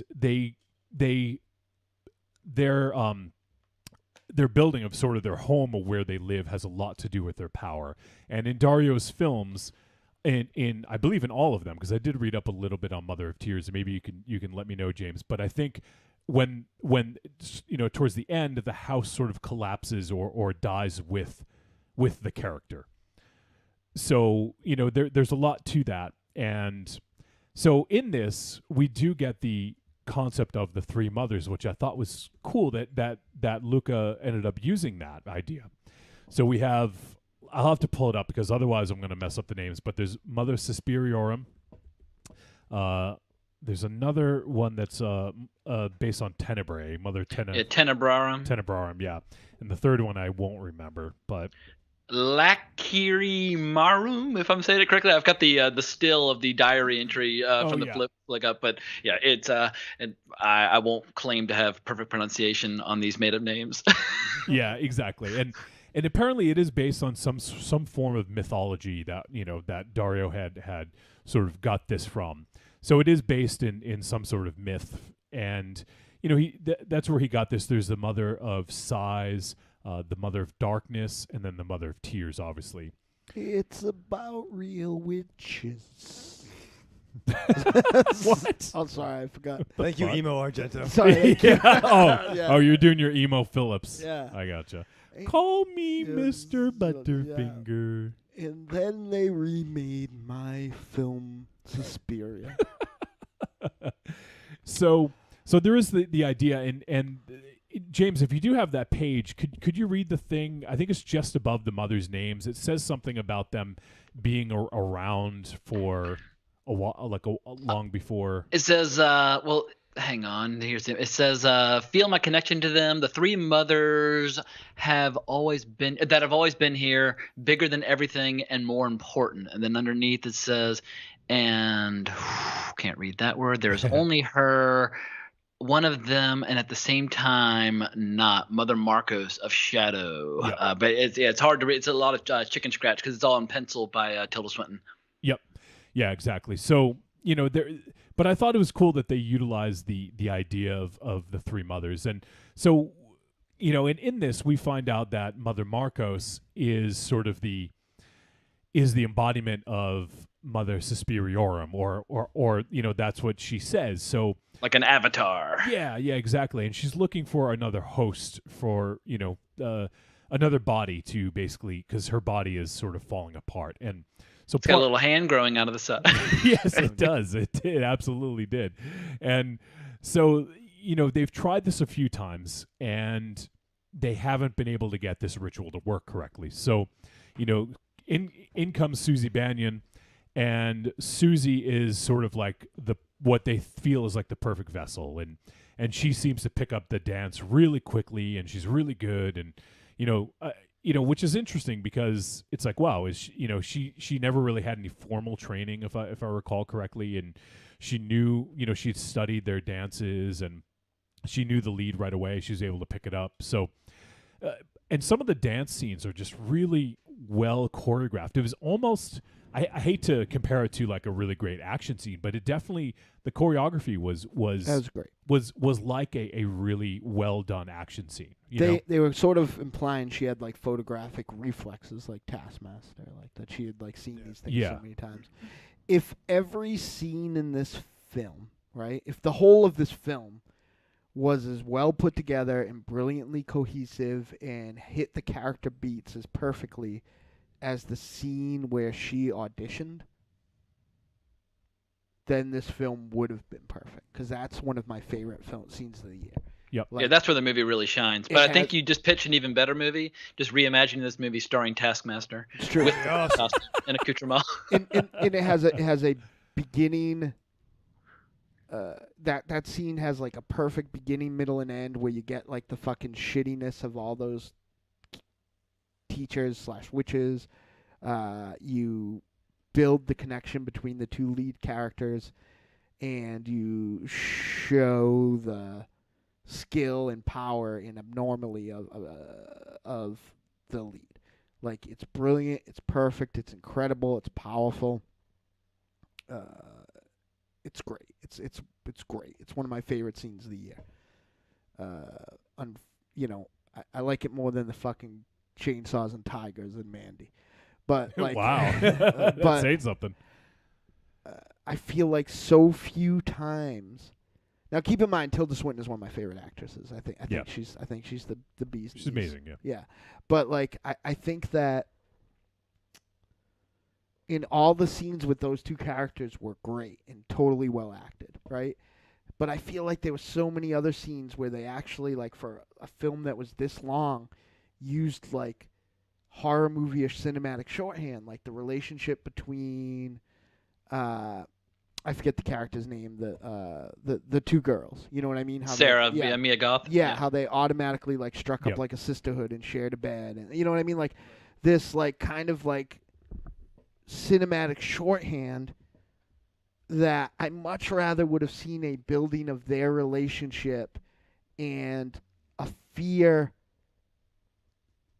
that came from the distance than this fucking hackney subplot with the psychologist and like that like that's where the movie like where the movie was interesting. They fucking ham-hocked it to like fucking add this. Forget about the political backdrop, like which I could have took a left. Like I felt like it didn't add anything to the overall story, in my opinion.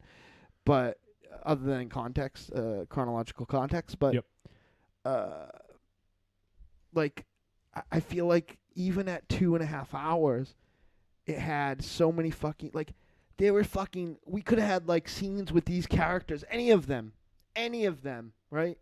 But instead, we had fucking scenes of fucking old man Tilda wandering about. I think you could remove Dr. Joseph Klemperer from the movie entirely, Exactly. and not hurt the movie Not one bit. Help the movie. See, I don't. I do disagree to a point because I was wondering the same thing. Because when I was watching it, I felt that took away from the film because the film is in the dance studio. Like that is Every time they left. And it's like every time they left, I did feel it dragged it down a tiny bit. But when the film wraps up, it does make some sense. I do think that a lot of that was to support a lot of the a lot of the subtext and sort of a lot of the ideas that they were trying to get across, because I think that without that it wouldn't have as much impact to sort of the story that they were telling. So I'm of two minds because during the film I felt that way, but at the end of the film when the credits rolled, like I said, I had chills. And it was because it all came together for me. So that's why, like, during it, I was like, oh, I do want to see more of the dance studio. I don't know why they keep breaking away.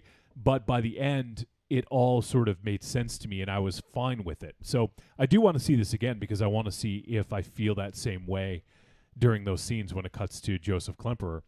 But I do think that story was integral to overall to the story that they were trying to tell. Now, whether you like that or not, that's another story. I don't think it was interesting. Well, no. See, I feel that the story is important to the overall story, but they added too much of it because Tilda Swinton was that character. Could be. I feel they added more because they wanted to get more of that into the story.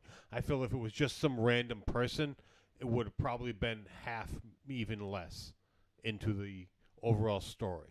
I mean, you didn't need to see his fucking train ride, right, into like his fucking old house. Well, the first time I thought it was fun. Yeah. You know what? Because that is important too. It was important. Yeah. I feel it was actually lacking a little. If you didn't live through that era, you didn't quite understand what was happening. Like no, if you I didn't got understand, it. Like that he was. Well, he was you lived through it. Well, I was fucking. I'm not saying you were. I was conscious 4 and aware years in old, 77. sir. You were conscious and aware before the falling of the Berlin Wall. You understood what was happening. I was in the Deadites, I think, before the fall of the Berlin Wall. But like, so you understood what was happening. Yeah, I did. Yes. But someone who didn't live through that, maybe not fully understanding what was happening. I would agree with that, and that's why I think it was integral to it. And I do want, before we get too far, I want to mention that first time Mike had dropped some knowledge in the chat room and said the Three Mothers are based off of Levana and Our Ladies of Sorrow by Thomas de Quincey. Yes. So when looking it up here, the first time, so Suspiria de Profundis is a Latin phrase meaning sighs from the depths and is one of the best known and most distinctive literary works for the English essayist Thomas de Quincey. And it says that it was first published in fragmentary form in 1845. And the work is a collection of short essays and psychological fantasy, with what de Quincey himself called impassioned prose and what is now termed prose poetry. The essays of the Suspiria are among the finest examples of de Quincey's or anyone else's English style. So that's just sort of where Dario originally got it from. So I just want to sort of get that out there. So I want to thank first time Mike. He's always dropping silence on us. I like poems. But also one thing you could extract from this, and one thing I thought of, especially with the witches, I was thinking in terms of, are the three mothers like mother, maiden, crone? Are they, or maybe the three characters, like three of the characters in the movie, like with Susie Bannion, Madame Blanc, and Madame Marcos, were they maiden, mother, crone? You know, like I was trying to see if that was sort of a theme that they were going for here, and you know, and you know, I think that Tilda Swinton was all three of those, right? Like even well, though and that, she could, yeah, and it could just be her too, yeah. yeah, because I mean she played a maiden, mother, and a crone. Yeah, but I don't know, like you're. I'll tell you one thing that bothered me, and I'm certainly not like I don't know, like they're can we see a film about a matriarchy, specifically maybe witches, where they're not fucking feuding bitches? Like, is that like a fucking possibility? Yeah, but what all? if it was all dudes and they were feuding? Like, we don't say that, you know? Like, yeah, but here's the thing, like, but the you need point to have, is but you need drama and you need intrigue and you need tension. But like, they all gonna get along. They wouldn't be if it was men. That's the fucking thing. Like, they would be the Legion of Doom, and it would be just a more fucking boring villain. Wow. Tell them.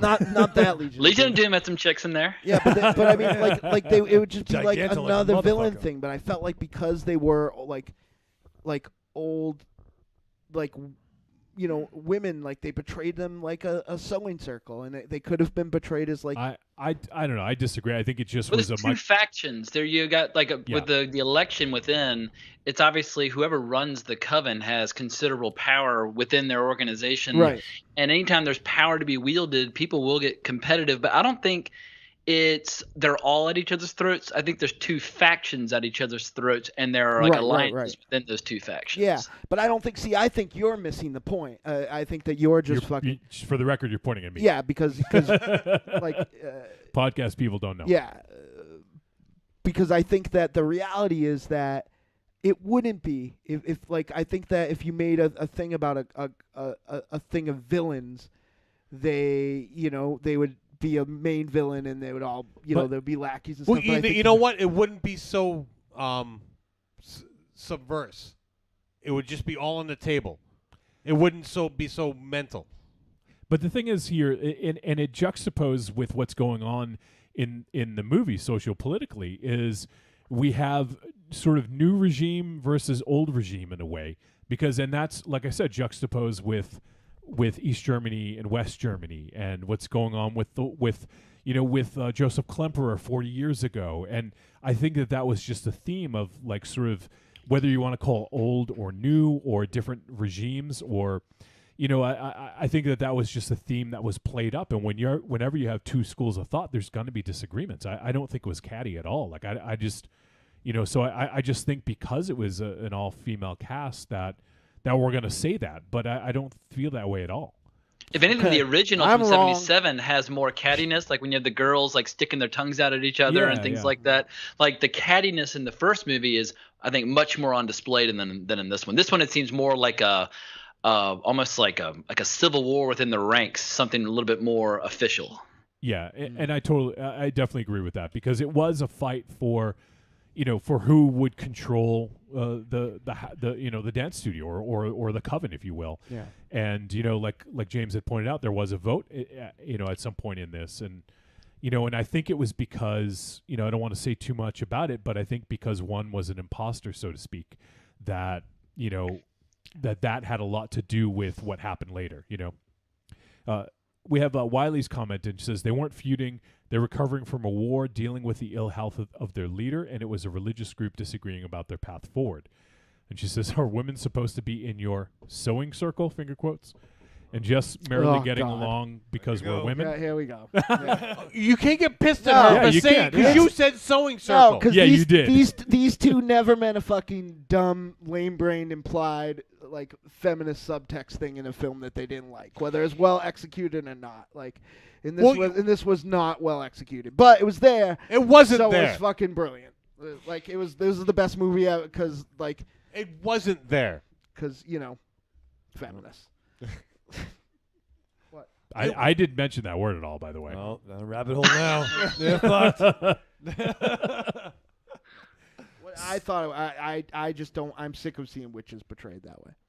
Also, but going back to the whole like old guard versus new way? guard thing, this movie shows it from 2 points of view. Because on one hand, you have like the dissension within the ranks, but then we do get to see the more harmonious side in the way that Madame Blanc takes Susie under her wing as basically whether you want to call her an apprentice or a mentee, but that mentor-mentee relationship.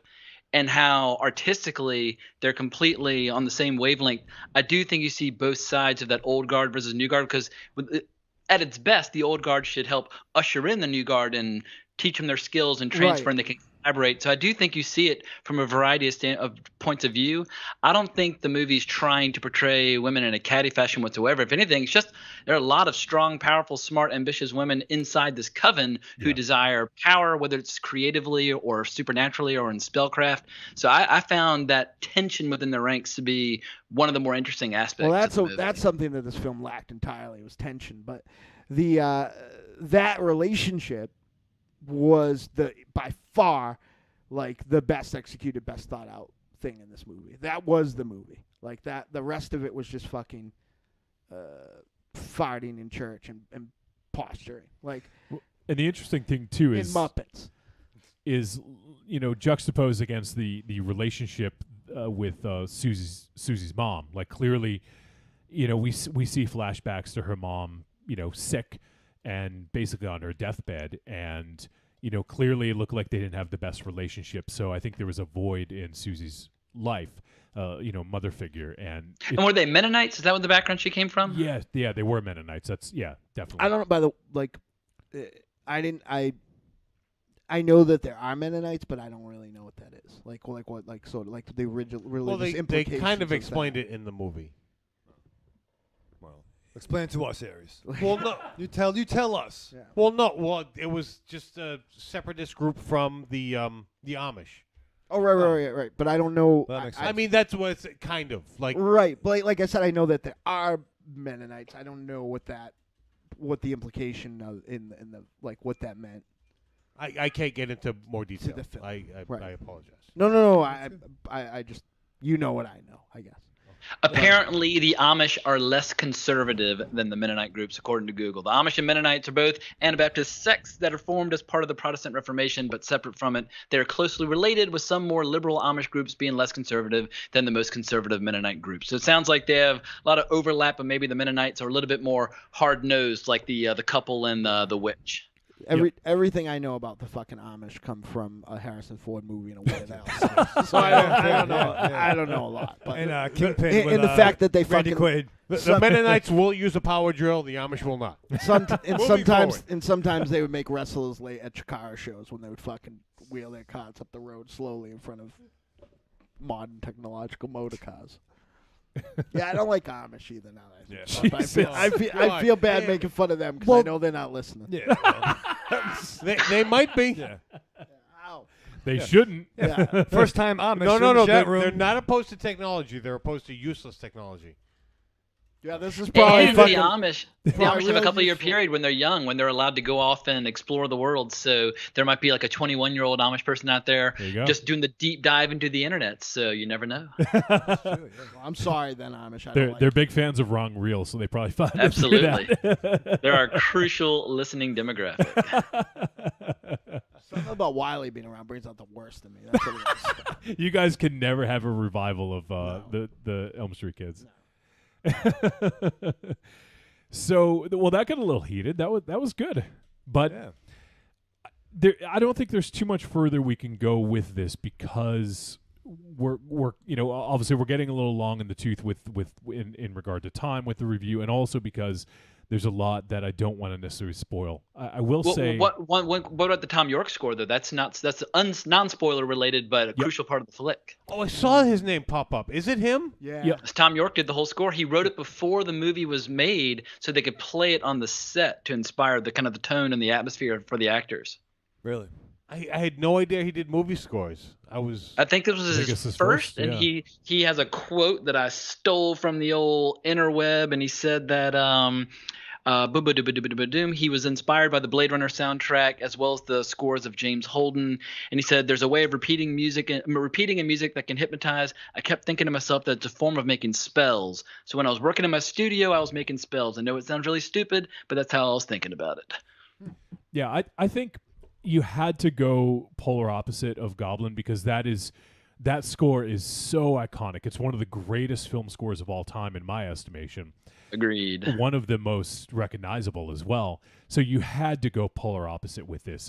And from what I recall with the Tom York score, it was very sort of droning and repetitive at times, but there was also some times when you could almost hear the Radiohead in it, which I thought was interesting. So I would like to listen to it separate from the film, just so I can sort of take it in, just listening to the music. But I think it fit the tone of the movie well, and I think he did a good job with it. Well, see, I thought right from the get-go you got the Radiohead feel, Yeah. and then it just disappeared into I the don't. movie. Right. Yeah, I don't remember anything about it for better or worse. Like I don't like, other than like the vocal stuff that was like, I don't remember a single thing about this. Yeah, it was mostly Which sort I of guess is ambient. not bad. No, you know what I mean? I actually think that's a good thing. If you Yeah. lose the score in the movie, We grew up or came up in like these very, John Williams and Danny Elfman, these very verbose orchestral scores, and I think there's something to be said for, like, if you think of The Exorcist, you think of Tubular Bells, right? Oh yeah. But like, think of like, like there's not, you know what I mean? Like like anything else that goes on in like a lot of these great horror films that aren't the Italian classics per se, you're lost in them. You know what I mean? Like Yeah. they're just kind of part their soundscape. They're part of the thing. I am a little insulted by the Blade Runner score, which I think is one of the best scores of all time, and I think it's super memorable. Mhm. But I don't think that this is. I won't criticize this film score for, I think, doing what it wanted to do, because if it, when you look at the primary colors of this and how washed out it is, if you had any sort of like instrumentation that tipped its hand, like kind of took you out of the time that the movie was at all in any way, you know what I mean, and brought it in any direction, or even sonically didn't sound the right way, I think it would have like fucked up the movie. I think it definitely served itself to have these incredible vocal parts. Can we just talk for 1 minute about the dance things themselves? Like, Of course, we made fun of yeah. it. Those were fucking incredible. Like Yeah. they were not So the red rope dance when they did the Volk in front of an audience amazing. was amazing. Yeah. Literally not since the fucking yesteryear of fucking incredible, MGM dance, fucking huge numbers. Like, has there been something so fucking cool as that red rope dance? Yeah, Never. and plus, the way they sort of cut it with what was going on with Sarah's character, which I thought was, that's what I thought was suspenseful. I thought that scene was one of the most suspenseful, and yeah, I think that it was. I mean, it was a beautifully shot scene, the way it was lit and everything. I think it was just fantastic, and I also really enjoyed the finale. Sort of in the catacombs, if you will, and there was some of that was very brutal, I guess. I like in comparison to some of the other stuff that went on in the movie, like it You almost feel like you're seeing something that you're not supposed to. yeah. Why do you think it was shot that way? Do you think to hide subpar special effects? Do you think? Oh no, I don't think it was to hide anything. I think it just was Because there was some shitty. You're talking about the frame rate where it kind of slows down like that, No, or how dark just it was. The fucking actual filter that was put on. Yeah, I think it was just to give it another worldly kind of Yeah. feel, like a different feel than the rest. I can't help but think it served two masters, because for that incredible death scene that we talked about, Yep. I felt like every other special effect in this movie was subpar. I disagree. I felt most of them were on par with that. Yeah, I agree. I think it was The fun. broken leg. Yeah, that was good. that was good. That's fine. Yeah. I'm not going to spoil when it happens, but also the partial beheading was pretty convincing as well. That was good Yes. too. The blood was a little over the top, but all in all, it was a good effect. I thought it looked like that fucking Monty Python, like fucking proto Flash animation. like I just thought it just looked too like it looked like something out of like a The Wall. But you know what? That went along. Which the was lines, fine, but I didn't think that it went along the lines with everything else that happened in that act.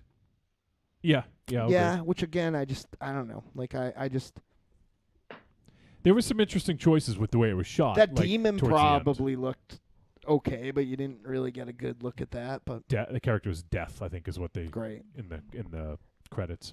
Death for me was about 45 minutes before this.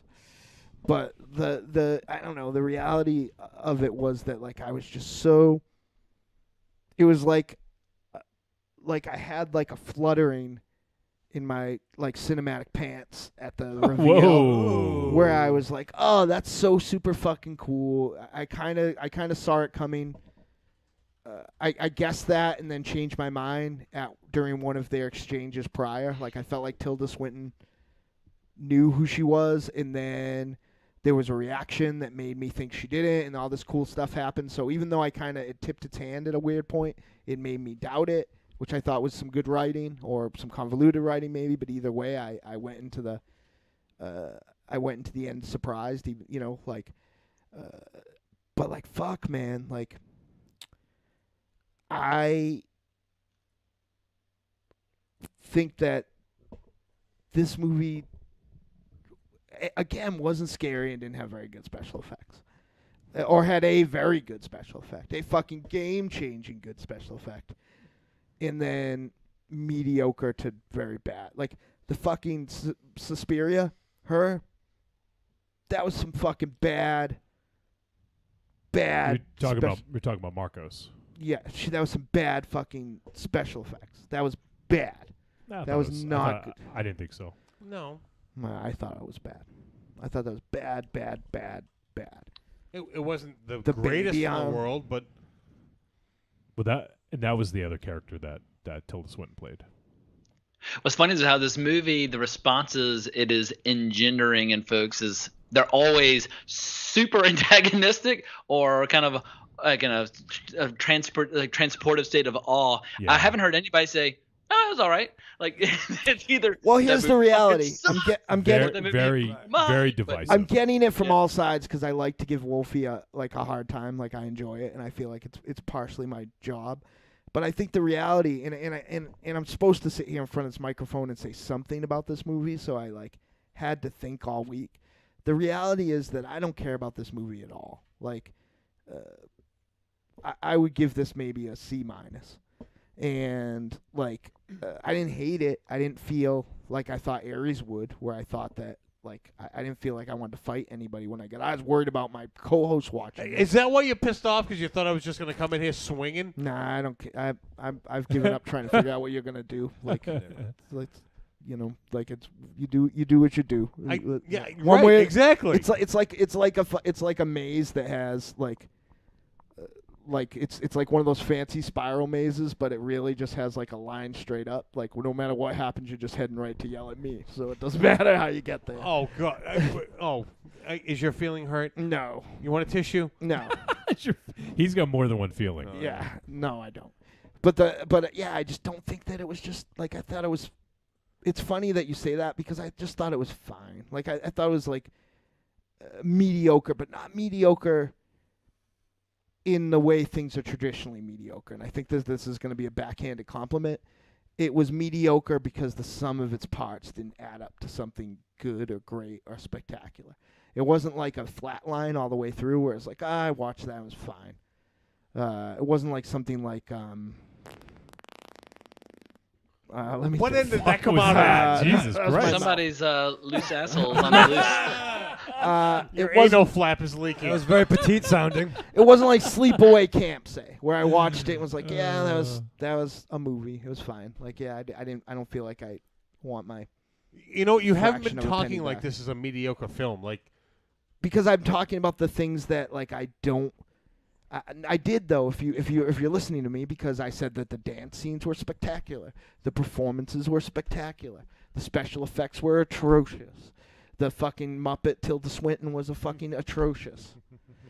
Like what I'm telling you, if you listen, which I know is hard because you don't have that fucking horn thing that you hold up so you can hear. because you hear things. it, but you don't listen. Yeah, exactly. He's got an anal flap covered in his ear. Is that this isn't mediocre because it was a flat line all the way through. For me, this is mediocre because there was a competing amount of great and awful, and it just ended up not fucking neither side won. Like these fucking brilliant witches in a fucking political strife of Cold War era Berlin. Neither side won. Okay, well, Bon Jovi didn't fucking break the wall down yet. That'd be fucking awesome. well, what I'm hearing out of you is this is okay. This is awful. This is okay. This is awful. Didn't you just hear the not- fucking words I said? That's not mediocre. That's leaning more towards awful. No. No, because you're only hearing like what you want to hear, which is what a lot of people of your generation did. Like that's why terrible atrocities happened in the world in the 40s. Listen, what I'm telling you again, I'm gonna say it one more time.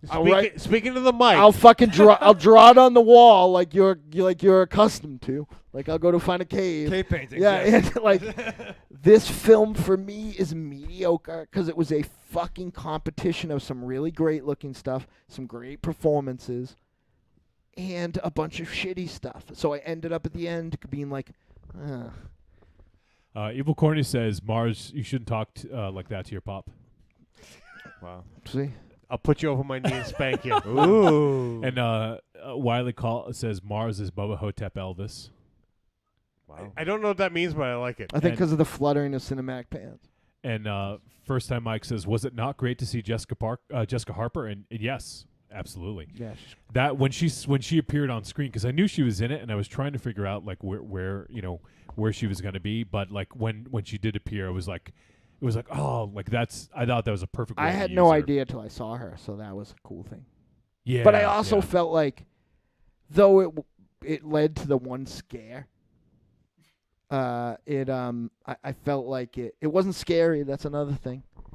You've said that. Yeah, well, now I'm talking about the things like I'm just trying to drive it home to Aries because despite the fact I said it 11 or 12 times. Yeah, I stopped listening to you, so just keep on rambling. Because you fell asleep probably, like Raven Shadow.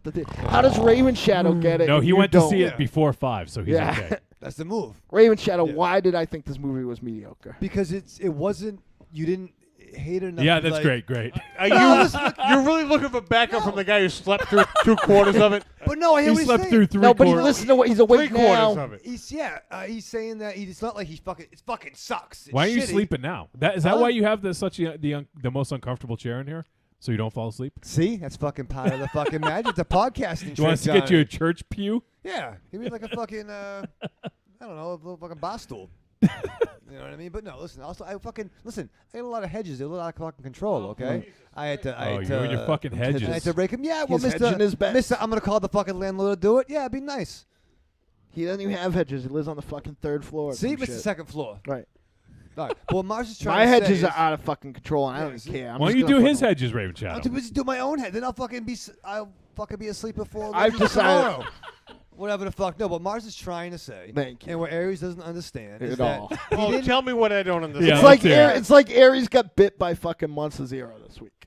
Yeah, Yeah. Watch your back. Yeah. that's rough. Yeah. But no, he just didn't hate it. There's things in the film that he liked, but he puts the things that he liked and things that he hate into one thing that's mediocre. So And they're it's in two not different shitty and buckets, awesome. right? Right. And then they both get pumped into one. Like I have fucking delicious fucking Mr. Pibb. juice, Mr. Pibb, right? And then I have fucking Shit on your popcorn. pure leaf iced tea, brewed tea, and I'm like, this could be a fucking delicious drink. And I put it together, and it's like, wow, like this is fine. Like I'm not gonna drink this all the time, but I don't feel like I'm not gonna throw it on the floor. Like I'll finish this. It's fine. Right. Okay. Yeah. You win. You win. Wow. Well, it's not a competition. I don't No. think. You win. Is he get Just the- trying to end it. I All just right, want to all move right, on. all right, fine. Right. It's because he's gonna fall asleep. Speaking of moving on. Yeah. Trick or treat, baby. I wonder if people would say you're a trick or a treat. Trick or treat, motherfucker. All right, it is now verdict time. We're going to let you know whether this flick was a trick or a treat and any final thoughts we may have. Raven Shadow, why don't you show James how this is done? All right, listen. This is the part we kind of say our last, bit of business, and we rate it trick or treat. And treat's the good one. I didn't tell you to explain it. I showed him to. I said to show him how it's done. I'm fucking. Well, You know what? It's a. Unless you don't know, do you need me to explain it to you? No, I'm fucking. He says I fucking do something, James, and then he fucking yells at me when I do it, and But he you didn't embarrasses do me it. in front You of didn't new do folks. it. You didn't Listen, do it. You fuck explained you. it. Maz, let's go beyond this fucking show. Right. This is unbelievable. Oh, you guys, blast Jake, off pick to up. your own show. Yeah. Yeah, that'll be great. See how that works out it'll for be- you. It'll end before the first episode comes Jake, out. pick up. I'm not doing a show, Raven Shadow. See? I'd rather hang out with fucking Muppet till the sweating off. Yeah, because which one of you two motherfuckers is going to produce it? Hey, I produce my own shit all day long. Thank you very much. Exactly, it's all over the fucking toilet. I just only have one It's microphone. on the toilet seat. He forgets to Yeah. lift it up. Right. Yeah. Yeah. In the trousers, that's nice. Why? Listen, all right, to be fair, I did fell asleep. Yeah. But You didn't I- even finish your fucking beer. Has that ever happened in your life? Did you finish it before you left? Did Oh, you yeah. chug No, it? no. No, I did. No, you did not. Yes, I did. There was half a beer left. No, I chugged it. I I did not. You absolutely did not. You left half a beer. On my mother's eyes, I drank the beer when the lights were on. That's On your true. father's balls, you did On not. everyone. On everyone. No, I did. I drank the beer. Careful. You might did be- not. I You should have might be taken a listening. fucking That picture. almost finished him last. Is this the strip club all over again? I should have taken a picture because you did not finish that fucking beer. You took a swig right before we left, and then you put it down. I can't believe and there you was interrupted half me a talk beer. about the movie and said we had to go, and now you got to talk about beer. This Well, is a fucking. You know this how is an important beer is oppressive to him. regime right here. Like I live. Are you part of in the new regime? fucking wrong side of just- the fucking podcast wall. Just go to the bathroom before you shit yourself and let the grown-ups Run talk. by old men. In. Well, I think, all right, what's fair is that, yes, while I fell asleep for most of this film, I mean, sorry, it was dancing, right? There's fucking dancing and Yeah. Oh boringness. my god. And dull textures and Are you gonna tones. watch the original? I don't know. But see, now to be fair, You'd like the original more. it would, but it wasn't necessarily for me. I did enjoy going when we left the theater, looking at the posters, and we were like, it was fun. We were looking at it. Is there a new Star Wars poster out? What was the best poster you saw? No, it was the one we liked. The German monster movie. That was nice. It couldn't have been that good if you don't remember The it. World War II one. Overlord. Overlord. We saw that one. We're trying to There's a find. trailer for that, I'm sure. No, but I am glad. I went to get the beer. Yeah. Because I missed the Glass trailer. Yeah. Because I haven't seen Split yet, so I don't want to. See Why that. are there 40 minutes of trailers at this theater? Too? get That's beer. fucking crazy. To get beer. That's you're probably right. It's to fucking get the yeah. gimmicks. Right. I got you right. But no, I mean, it was. I mean, this guy made a movie. Yeah, he made an Oscar nominated movie last year. What was that? Oh, that was that. Call Me by Your Call Name. me by your name. That weird one. Yeah, that's not for me. That weird Yeah. one. Yeah, ain't my bag. I told him the premise of it. He's like, I don't want to watch I that. don't gotta see that. If you watch A Bigger Splash, the movie came before that, you do get to see Dakota Johnson buck-ass naked lying out awaiting the tender embraces of a potential lover. So if that floats your boat, definitely check out A Bigger Splash. Well, I think I'm gonna make a bigger splash if I see that. Was it the sequel to A Splash? Exactly. Is she a mermaid? That'd be outrageous. No, I mean, listen. You know what? It's a fucking comfy chair. It is comfy. So you gonna yell at me Well- if I rate it? No, I go- didn't go want ahead, to see go it. ahead. I didn't want to see it. So it was a So the movie's a trick. The theater was a treat. yeah. It was nice to hang out. It was nice to hang out with you because I miss you, and it was Wow. nice. It was I liked- nice. It was we had mozzarella sticks. Well, you did. I talk to him all day long. He's a POS. Trust me, if you saw him all the time, it's not so great. But no, hey, check out the original Suspiria. I hear it's very good. All right, Aries. Like I said, this movie probably is a little too artsy for my liking. I was actually looking forward to this movie up until I talked to Mars. So, fuck Did you. you set him up for this? I didn't Oh, think yeah. he was gonna go. You know what? I have a friend out in L.A. She saw this movie. She spoke highly of it. You have friends? I have friends. Wow. I got two of them. Problem is that they're in other states. Who's she? Do I know her? No, Why? Did you know her? I should. because no one knows her. He's gonna. Yeah, she's like she was in Canada. yeah, she don't live around. Yeah. No. That's my girlfriend. She doesn't know it yet, but she's my girlfriend. Don't tell my wife. No, she spoke highly of this, so I was a little excited. Then talked to Mars and fucking just stomp all my dreams right into the fucking gutter. Thanks. How about that? Yeah, just ignoring me, huh? Huh? Just No. done? Yeah. Yeah, Okay. he's done. Yeah. Yeah. Good luck getting to the studio next week. See, that's what happens when I don't agree. They try to. Doesn't matter. I'll just stay home No, and when Skype you ignore me, and have no pants on. just when you ignore me, then you're fucking walking. Right. Well, I won't walk. I'll just not put pants on and be on Skype. Just, I don't We'll care. all be happy. Just Yeah. throw your back out. Right. So I kind of had mixed feelings going into it, but like this, a little too artsy for me. But if it's what you want, if you like the artsy movies, go check it out. But if I had to, it's a 50-50 with the Trick or Treat, so treat. Treat. Oh, okay. There you go. I almost did a fucking Raven Shadow there, but I caught myself. Ooh. Evil Corny says, Mars, you can be on From the Canopy. Thank you. Those guys like me. And Evil Corny says, Raven Shadow's wearing those shades so you don't see his eyes closed, Wolfie. I thought I was pulling it off, too. And Wiley says, treat. Yeah. And she says, you want more. That makes it a dessert. That means it's a treat. And First Time Mike says, I gave it a tepid treat, but I want to watch it again and watch the deleted extended scenes, which will probably raise it up to full treat. More? No extended scenes. All right. Mars, man, let's make it official. I would say tepid treat. Oh, wow. All right. I thought you were going I've said all 3 times that I would give this a C-. That's not a trick. Yeah, but that's not a recommend. C or above kinda is is, a though. recommend, right? It's no. Well, You're making your own rules. A now. D is passing. And Yeah. I got out of high school. What letter grade gives it a trick? I'd say D down. D down. Oh. So a D plus is a treat? No, there's no D plus. Yeah, there is. Yeah, there I is. never. Raven get Shadow D got plus. them all the Yeah, time. Well, much like the a ball a fucking walk you get on first base or a Right. home run. A You know. bunt. Well, all the baseball. I'll tell you what references. really pissed me off about this movie. There's been dozens and dozens and dozens of great cinematic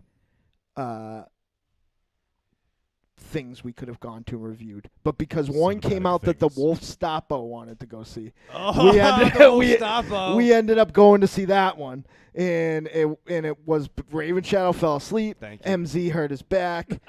Are you really gonna blame that? Oh, Yes. it's like that fucking Tiki Right. from Brady Yeah. Bunch. I think what happened is that fucking Wolfie was dancing and MZ hurt his back. Yeah, that's That's exactly how it went, right. So, like, we could have went and saw Halloween. We would have been, we had a good time there. But instead, we saw this. And I drank too much Dr. Pibb. To be fair, and Tilda I don't Swinton want to put him looked on like the a Muppet. spot. Our guest picked Suspiria, Yeah, well, I'm and getting I to him. agreed with him. Yeah. I've been wondering whether I should throw myself on the hand grenade.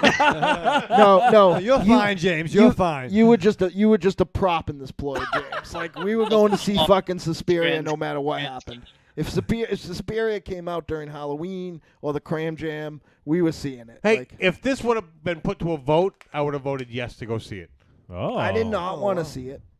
I did not want to see it. I'm just saying that when I said I'd like to see Halloween, or I'd like to see this movie, you and I went and saw or Halloween, I'd like, and we or, talked about it. or I'd like to see a Quiet Place in the theater, or what was the movie I didn't end up liking that Wiley was probably mad at me because I didn't like that too.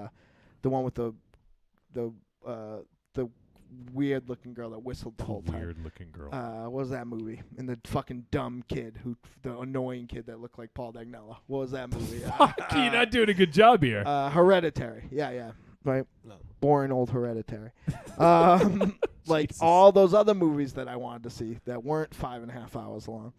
Like, I'm just saying now, this is gonna fucking rule. Never go see a movie in the theater again because there was such a debacle, and it was Suspiria.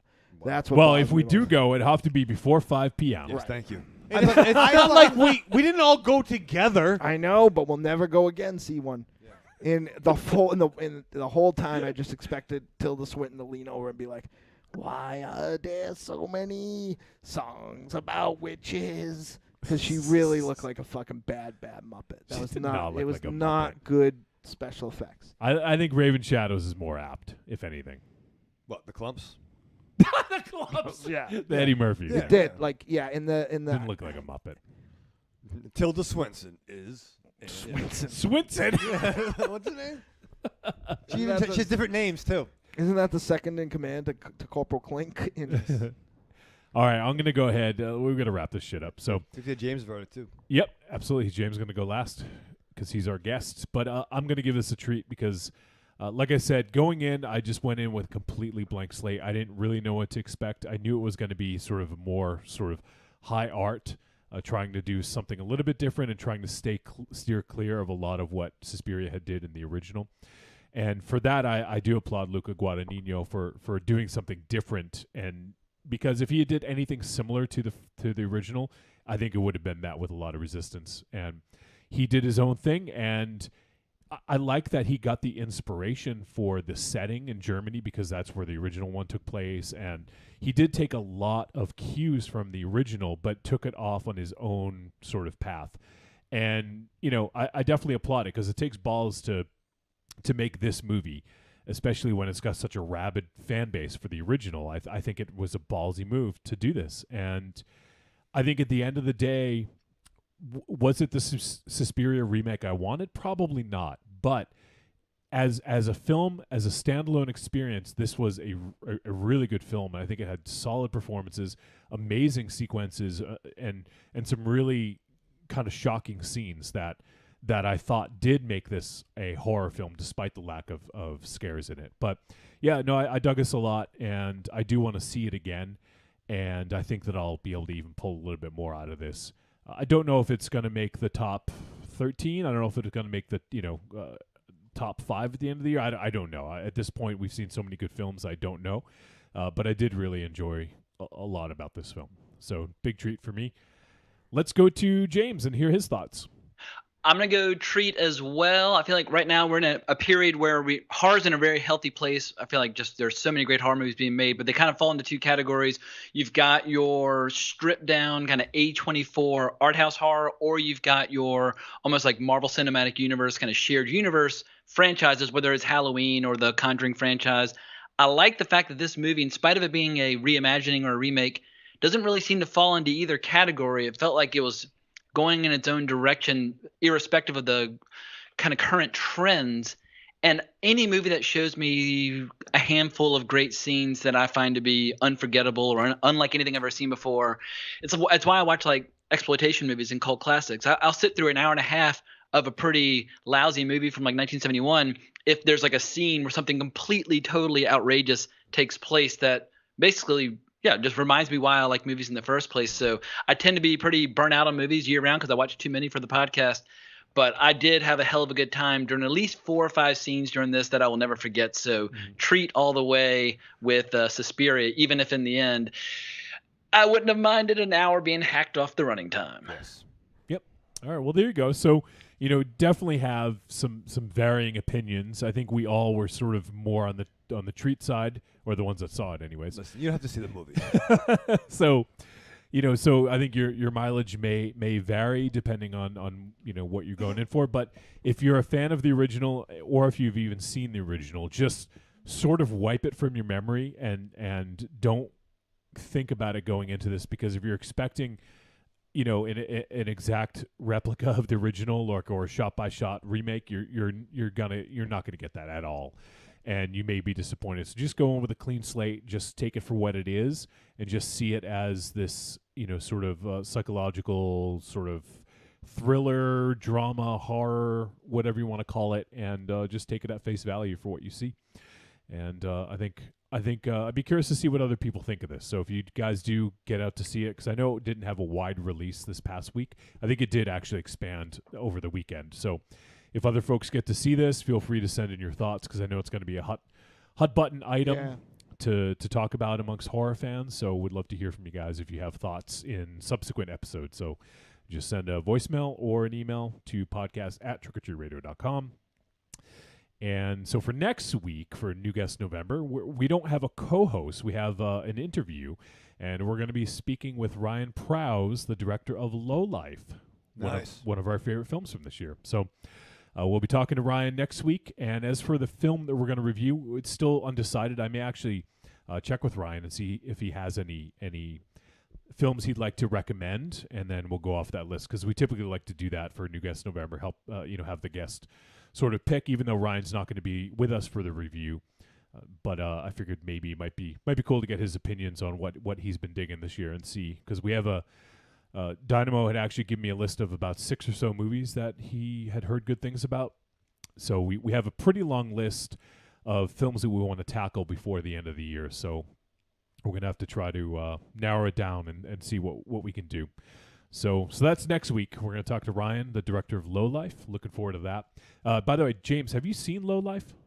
Unfortunately, I have not. I think you dig it based on just the little that I know about their film sensibilities. It's quite an experience. It's great. Yeah. It's so funny. Yeah, I just looked it up. The sordid lives of an addict, an ex-con, and a luchador collide. Where an Exactly. organ harvesting caper goes very, very wrong. Yes. Sounds like right up my alley. Oh, you don't fucking know, dude. You don't even fucking There know. we've seen Randy. That's all I'm gonna say.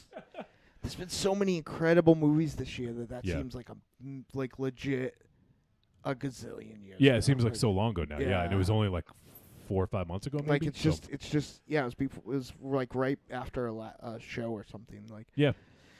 So yeah, like it just like I don't know. Like I will say in Suspiria's credit, the streak is still alive. We haven't watched a movie. Oh, so it's a new number one for you? No.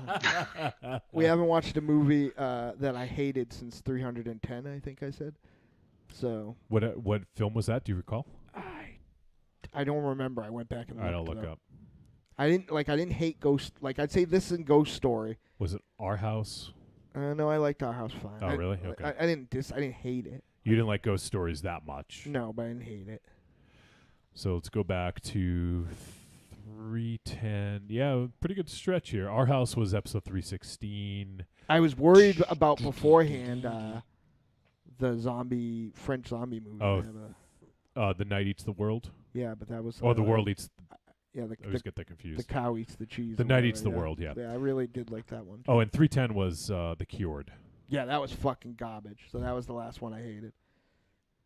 Yeah, So yeah, we've had a pretty good run. So that was awful. Like, why did they even make that movie? I didn't think that one I was needed awful. more Tilda Swinton Muppet, probably. Like, why would you do that in the middle of your fucking movie? Like, why would you just fucking drop that, like, in the middle of your film? What are we I don't know talking what about you're now? talking about right Like, now. it would, like, fucking just having, like, it'd be like fucking remaking, like, pick any great movie and, like, just, it'd be like remaking The Exorcist, but having, like, Father Karras be played by Gonzo. Just, like, in the middle of it. Can we just quietly go to break and let him go on a rant? Well, we're not going to go to another break. It is getting pretty late, so we're gonna do voice messages. But I figure we take this chance, James. We've got about I think 6 voice messages. I'm not sure if you want to hang out, you want to duck out. Either way, is fine. I'll duck out, but just wanted to do a quick shout out. If anyone has liked the sound of my voice, check out my YouTube channel, Geeking with James Hancock, or my podcast, Wrong Reel. My YouTube channel is about new stuff. The podcast is about old stuff. So pick your poison. But just can't thank you guys enough for the invite. Y'all, I consider me one of your new biggest fans because I like y'all's style, and I'll definitely be listening to more episodes. You know what? I would love to have you watch Low Life and call in and give a review for next week. Well, I just ordered it on Amazon Instant Video, but it's one of the things I want to consider for before I do my top 10 of the year. So I just appreciate the recommendation. Yeah, absolutely. And maybe we can, kind of, maybe I'll ask you to see some of the films that you've watched this year that you really dug, because I want to make sure we don't miss any of the good ones before the end of the year. So Death of Stalin is a good one. Okay. Yeah, it's really dark, fucked up, hysterical parody of the death of Stalin. Right. But Spoilers, damn it! Exactly. True But story. they also did another political comedy called In the Loop, like in 2009 or so. But I really enjoyed Death of Stalin, and I enjoyed Mandy. I enjoyed Infinity War. I enjoyed Puppet Master Littlest Reich. Yeah. Way better than it should have been. Yeah. Yeah, I enjoyed Kickboxer Retaliation. I fucking loved The Night Comes for Us. That was just the shit. Yeah. So, And that's how we sort of got together on this, was that movie. That's the movie that brought us together, James. another recommendation: the first short in the Ballad of Buster Scruggs. Granted, 6. It's like an anthology movie of westerns, but the Coen Brothers' new movie, Ballad of Buster Scruggs. The first short is probably the most fun I've had watching a movie all year. The rest of the movie is less so, but that first short will just knock you on your ass with just belly rolls of laughter.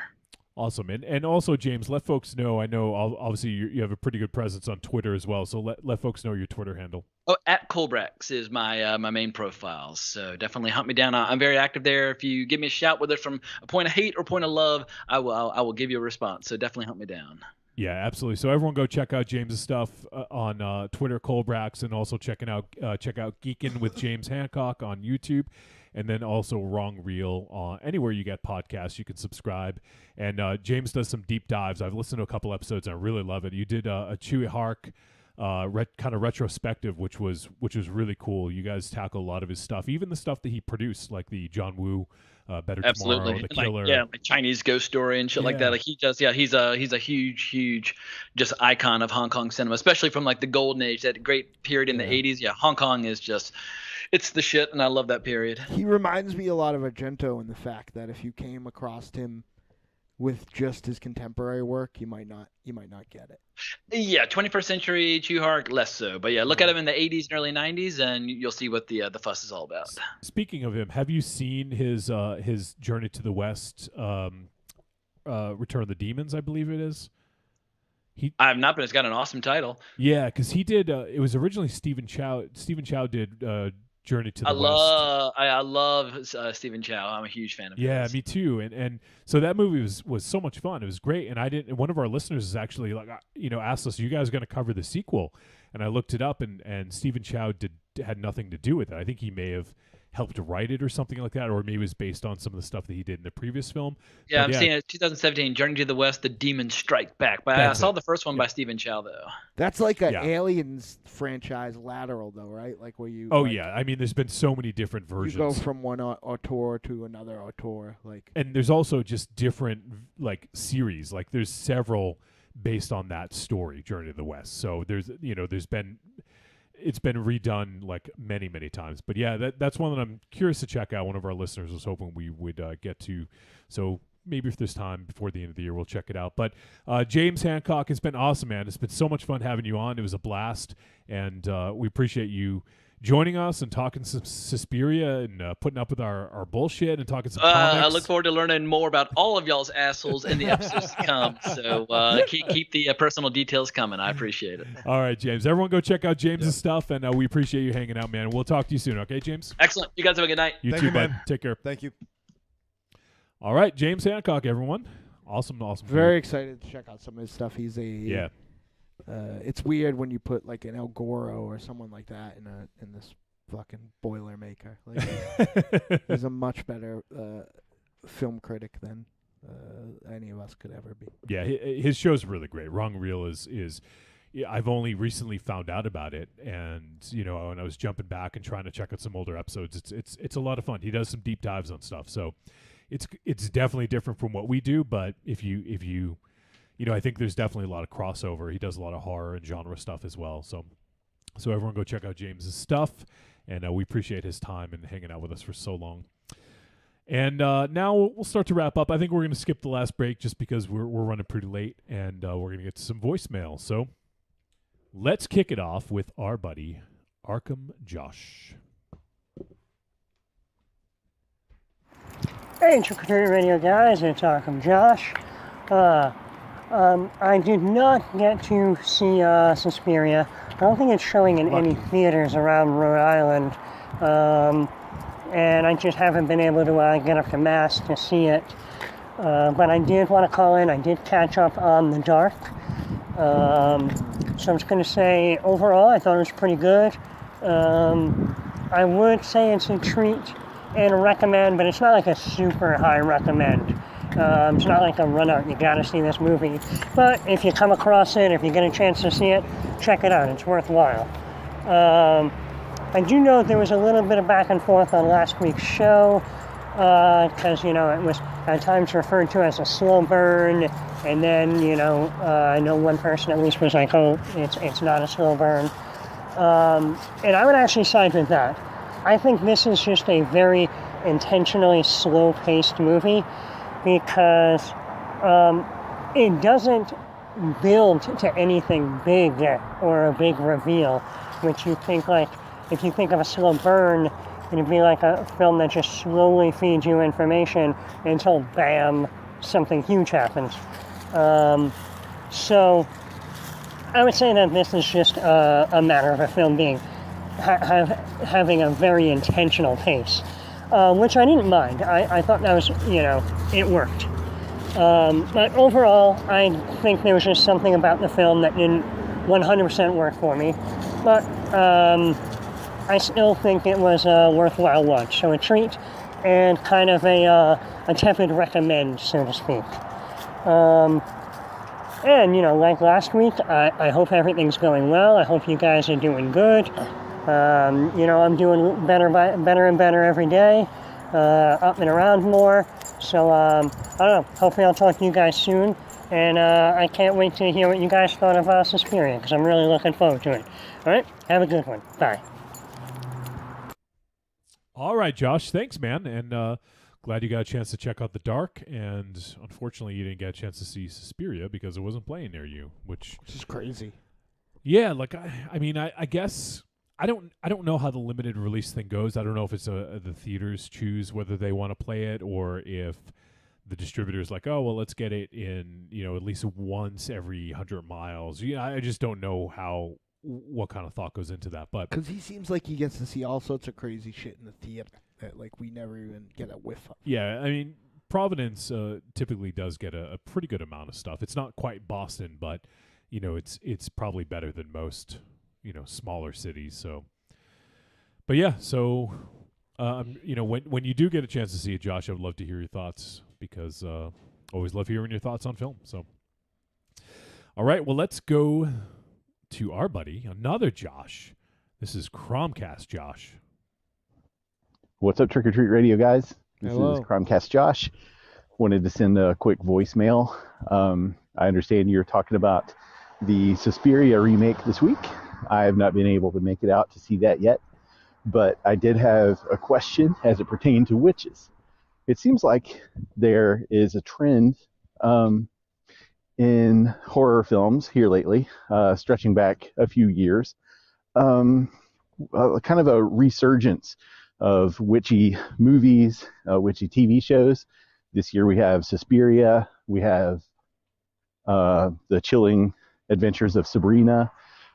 Just a few years ago, the Vivitch hit it big. So I was wondering if y'all had any sort of thoughts about why there is this resurgence in witches in horror films and TV shows and media in general. You may have already hit on this during the film discussion, but just in case, I was wondering. And I have a follow-up question, which is unrelated, and that is, I bet you Aries is drinking some whiskey tonight, and I wonder if I went into a liquor store with Aries, which whiskey would you go to first? And is that what you're drinking tonight? All right, guys, have a good show. I'll talk to you soon. Thank you, Cromcast Josh. And as always, everyone should go check out the Cromcast if you're not already listening. It's such a fun podcast, especially if you're into the works of Robert E. Howard or Dungeons and Dragons or anything like that. Like the real awesome, super talented, super knowledgeable dudes. So give them a listen if you haven't already. I listen to a lot of playthroughs from like basically professional podcasters or actors or whatever else. And yeah. Bourbon and Barbarians is by far the best Yeah, it's so playthrough good. that I like around. Like I'm excited about it all the time. I end up behind on everything that's not 31 Days of El Goro on in Halloween, but Yeah. it's fucking great.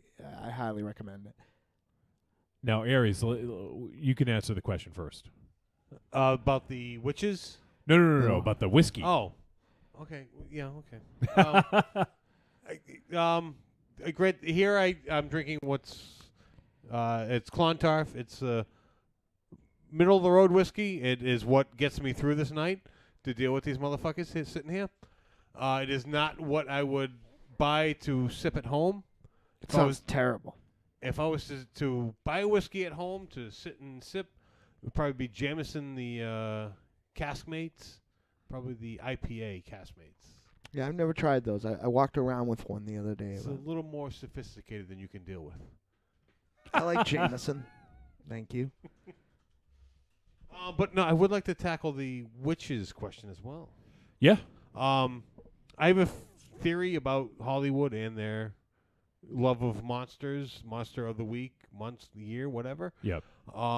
we went through was a vampire stage a few years back where it was every other movie was a vampire movie, and now we're in a zombie glut. I think it's actually sort of has already passed. I feel we're at the tail end of it, but Yep. I do feel we're in it. Yep. Yeah, every time I feel like it's gonna end, it lashes out. That's why I feel this is holding on a lot more than the zombie Then one. yeah. But Hollywood is trying to find the next thing, and I do feel they feel it's witches because seems to be going that way. More and more, you see witches popping up here and there in shows and movies. Well, we're gonna see a lot of fucking witches because dumb men are gonna be terrified of powerful women, and that's why witches were created in the first place. And one of the things too is that I think witches are a sort of a great analog for like a matriarchy or fighting against the patriarchy, because there's sort of like that's sort of like a matriarchal icon is the witch, and they've been so wrongly persecuted throughout time that it is very sort of iconic in terms of, like, how can I best describe it? Like, with the way things are going, like especially like with the election that just happened, there are over 100 women in the House of Representatives now, which is amazing. It's the most ever. And, I think women are finally, obviously they've been able to vote for 100 years or whatever, but they were never really taken seriously in terms of being able to, like do the same jobs as a man, Well, to be fair, I mean, just Margaret Thatcher kind of had a pretty good career. You always do this. You bring up one fucking example. We're talking about the whole fucking thing. I'm sorry. We bring up minority complications. Oh, well, what about this guy? What about Black this guy? Lightning. We're talking about as a whole. And we're of course, there are instances where that happens. Of course, Other countries have had But it, I think also- too, yeah. What about America Saudi is- Arabia? Well, they're fucking fucked up. I don't go there either. But also, don't go like, there. they're also like, I mean, like, I don't know. I'm not gonna get into the politics of England right now, but I don't know that Margaret Thatcher is necessarily who I would hang my hat on of being like. I'm not hanging a hat. I'm wearing a like fucking hat. I'm just making a fucking statement. No, Sorry, but John. what I'm saying is that there's like. But there's always women who've done amazing things. Right. Like throughout time. But I'm just saying, as a whole, like they have not been given the opportunities, and now that's changing a little bit more, which is great. And like that's the thing is I think that.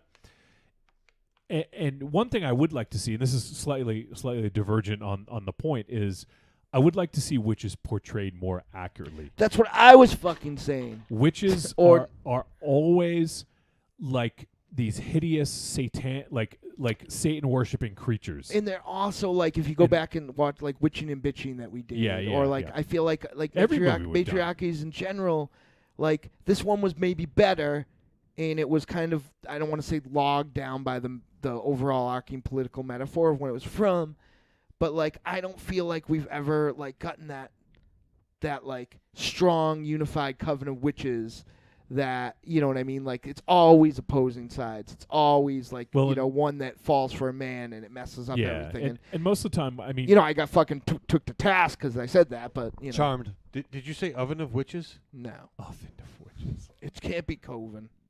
It sounds like oven. Coven. Yeah. So Preheat the coven.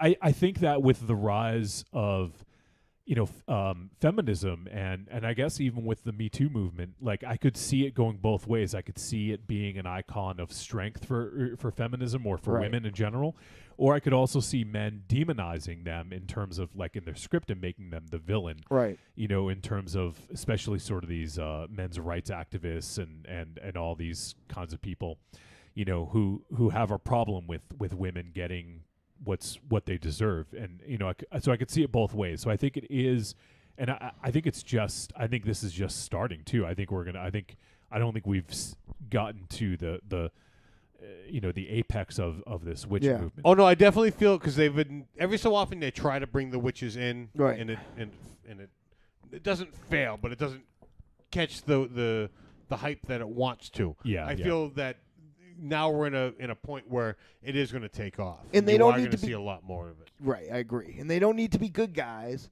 They don't need to be. They need to be a strong, unified front. That's like what I'm. That's what I am looking for. You know what I mean? Like, because I feel like now's the time. Now, even if you're the most unoriginal writer, that story is writing itself all around you. So, like, I just feel like I'm just so bored of, like, well, this side of the witches doesn't like that side of the witches. Like, I just fucking don't. And the thing, too, about it is I think a lot of it is through a Christian lens because Right. they've always been demonized because Sure. if you think back to paganism, you know, like, pagans aren't witches. Like, I'm not trying to make that connection, but a lot of pagans were blamed for being devil worshippers or Right. witches or whatever, warlocks, whatever, to demonize them and make them appear bad because Christianity basically stole from paganism and tried to paint the pagans in a bad Well, light. paganism is the communism, right? Of as far as misnomers go, of like the of pre steam era revolutionary Catholicism, right? Like that's the thing that where the American, McCarthy era government painted, communism as, like, communism became a stigmatism coming out of that. Paganism became a stigmatism, wrongful Right, stigmatism and coming out of that. paganism is pretty much the oldest Right. religion, and now most people think it's just devil worshippers because the smear campaign by Christians. So, like, it would be nice that if they were shown in a different light, like we talked about, by maybe doing a little bit of research and finding out more about it than just painting them as like the witch from like Wizard of Oz, all the time, or like these evil creatures, like there's more depth to them than that. And I hope that some of these movies do explore that and not just use it through the witches through a Christian lens. I mean, that was my big complaint, and I made it, like, I got called out for making a joke that didn't that was maybe unflattering of me to make. But the reality is that, like, I do still stand by my thing of, like, I get why they did it, but I'm not interested in that. I'm not interested in that same old song. Like, no matter why you did it, every time there's some sort of internal struggle, in these, in this, like, unified front, and I think it overall just kind of pisses in the pool a little bit of what should be, what you could make a villain as powerful, or an entity if it's not a villain, but a villain in this film as powerful as any villain ever, as a united front. If they were all together as a cabal, like as a fucking Masonic fucking mechanism working to make this thing happen, that's more interesting to me than this civil war, even if it's for the reason to fucking put over the two sides of the wall. Like, I understand why you're doing it. I just don't, like, I'm sick of seeing witches portrayed that way. But that isn't just solely a witch thing. I mean, that is, look at any mobster movie. It's a struggle of power between two rival heads. Yeah. It's not a male or female thing. That's the nature of the beast with that story. But it doesn't always have to be that way for witches. You could have told the same story without having that. No, I disagree. It wouldn't be that interesting of a story. I don't think the same way it wouldn't be that interesting of a story to have a mobster movie without the conflict of someone competing to be head of the family. No, I mean, I don't think that most mobster movies are particularly interesting for my taste anyway. But, like, I think that you could tell a different story. Like, you're just saying because all the stories are that way, that's the way you have to tell the story. Yeah, and it's just in the public consciousness of that's how they are, so that's how they are.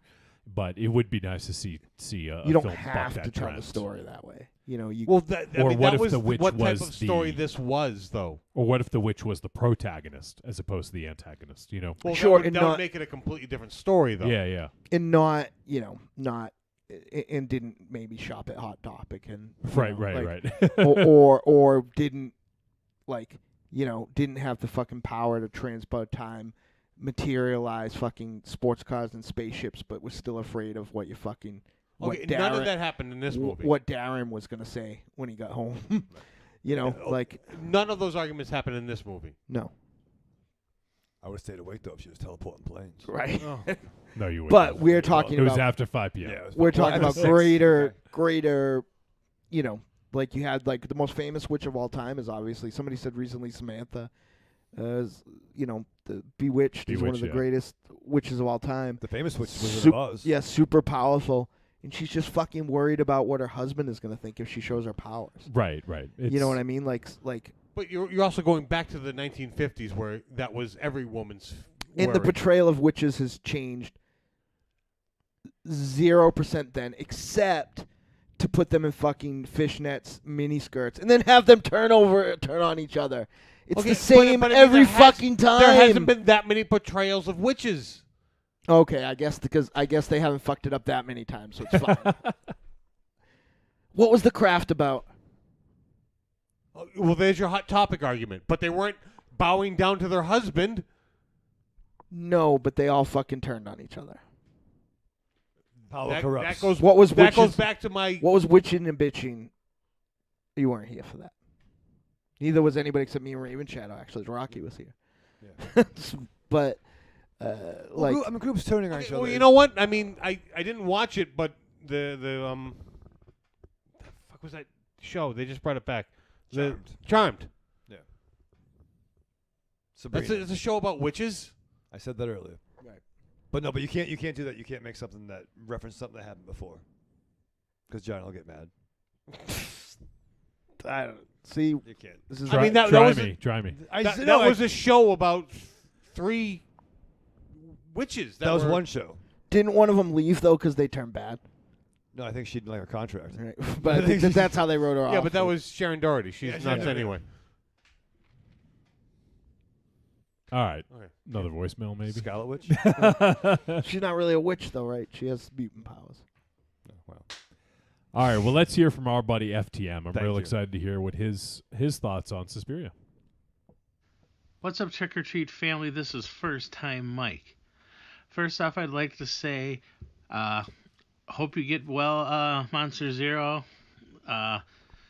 Just take care of yourself, get that back all healed up, and we'll be seeing your handsome, shining mug on the live show, soon. Best of luck to you, my friend.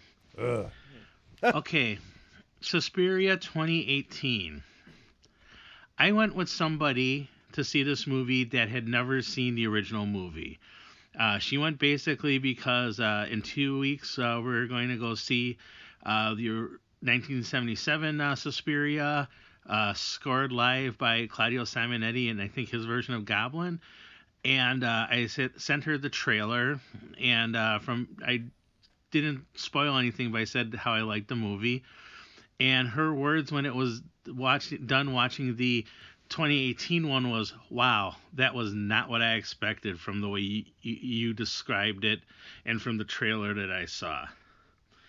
And this movie can be very much summed up as being more of a reimagining, or as I saw on Wikipedia, a homage than a remake of Suspiria. You have your buzzwords there. They mentioned the 3 mothers. There's Madame Blanc, Helena Marcos, and it's all there. But where the original Suspiria is a Technicolor nightmare, this movie is more akin to a German expressionistic vision of the 3 mothers. And I'm trying not to A, spoil the movie, and B, reference the original movie, but as somebody that has seen the movie, the original movie, I watch it like almost every year. It's hard to not have certain words and phrases make you think of the other movie when watching this one. And it's an interesting movie. Its slowness, it's a little bit bloated in my opinion. You could have easily cut off about a half an hour of the movie and still had a rather strong movie. There's a lot of stuff I want to talk about with you guys, but I don't want to spoil anything for somebody that hasn't seen it. It is for me, this movie is it's a different vision of the Three Mothers story, and if he continues it, I'd be interested in seeing if he did a version of Inferno and maybe a stronger type of movie like the Mother of Tears. I'd be interested in seeing, I can't pronounce the director's name's vision of it, but for me right now, I have to give this a tepid treat. It's interesting. I did enjoy the movie for what it was. I don't mourn the movie for what I was expecting, but like I said, this is very much a almost German expressionistic, slow way of watching the movie. There's a certain brutality to it, and it was nice seeing some familiar faces like Tilda Swinton, and I'm not going to give away her role, and like other people like Renee Sajanek and a couple German actresses who, again, I can't remember at the moment, but and Dakota Johnson I thought was good with what she had to work, and it was a delight seeing Jessica Harper in the movie because I adore her. But for me, Suspiria 2018, it's a tepid treat. Definitely not for everybody. If a casual horror fan, I don't know. You might have some explaining to do if they sit through this for 2.5 hours. I will probably get this movie when it comes out on Blu-ray, but unlike the original Suspiria, which I said I watched maybe once or twice a year, it won't be as many repeat viewings of this one, but it was a noble way nonetheless. This is First Time Mike, wishing you all a good night. Bye. Awesome First Time Mike. I always appreciate your insight. Glad that you got a chance to let us know your thoughts because I was super curious to see what you thought. And yeah, it seems to be among big Suspiria fans of the original, it seems to be that the runtime, I think, on this one was is something that could have been altered. I know that's what Dynamo had said as well. So, but yeah, there you go. So thanks, Mike. Good to hear from you, buddy. Hope all is well. Now let's hear from our boy. We haven't heard from him in a little bit. I think he was maybe a little bummed out about his Dodgers losing. That would be Joshua Libre. Yes. Yo, what's up, Trick or Treat Radio? Joshua Yo. Libre here. I know it's been a minute since I've left a voicemail, but I just had to call in. I know it's a little late, but I just had to call in and congratulate my Massachusetts brothers on the Red Sox winning the World Series. Beating the shit out of my Dodgers. Sorry, man. It was like a 5-game sweep, a gentleman's sweep. Yeah. Even though we did win that game 3, that 18-inning game. Yeah. Man, we just blew our whole wad on that game. We had no bullets left after that game. That was the plan. But it's nice to see a team that has that from beginning of the season to the end was the better team, the best team. It's good to see them win the World Series. Baseball, that doesn't always happen. The best team doesn't always win in baseball. It's very probabilistic.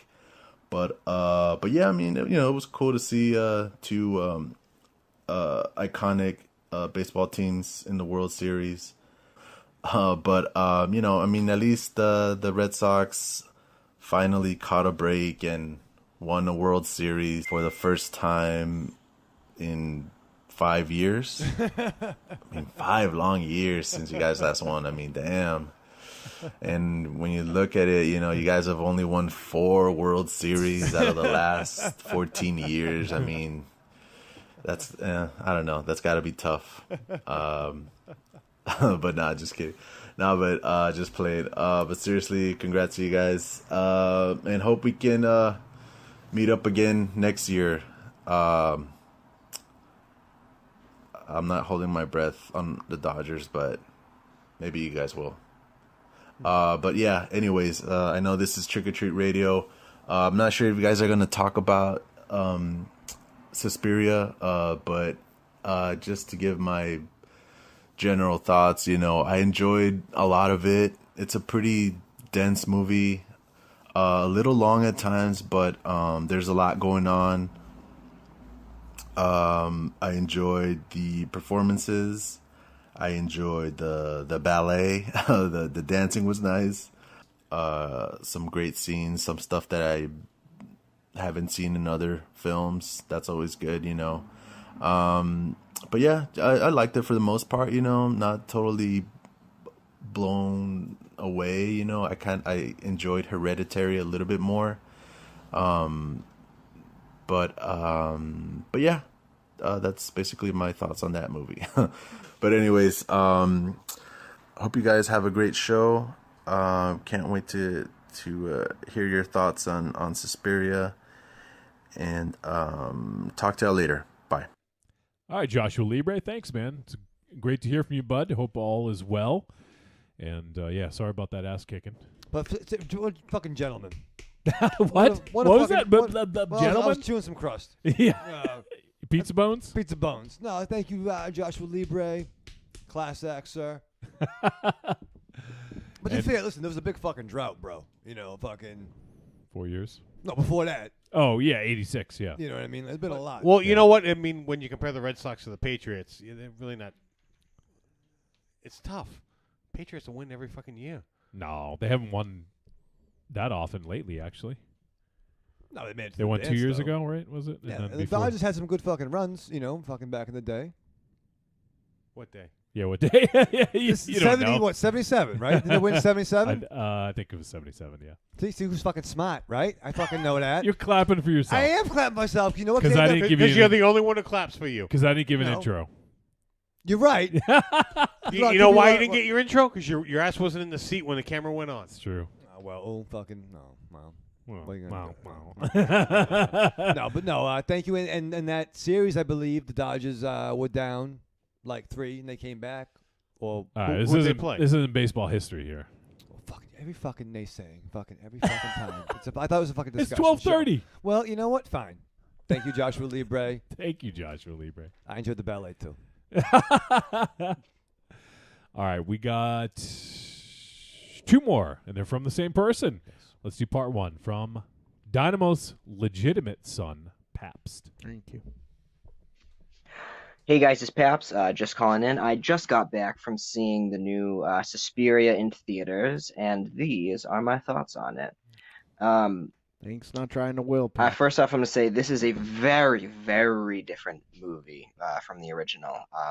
I would not call this a giallo movie at all, which I actually really appreciate. I like that the director kind of took the bare bones basic idea of the first one and kind of made it his own.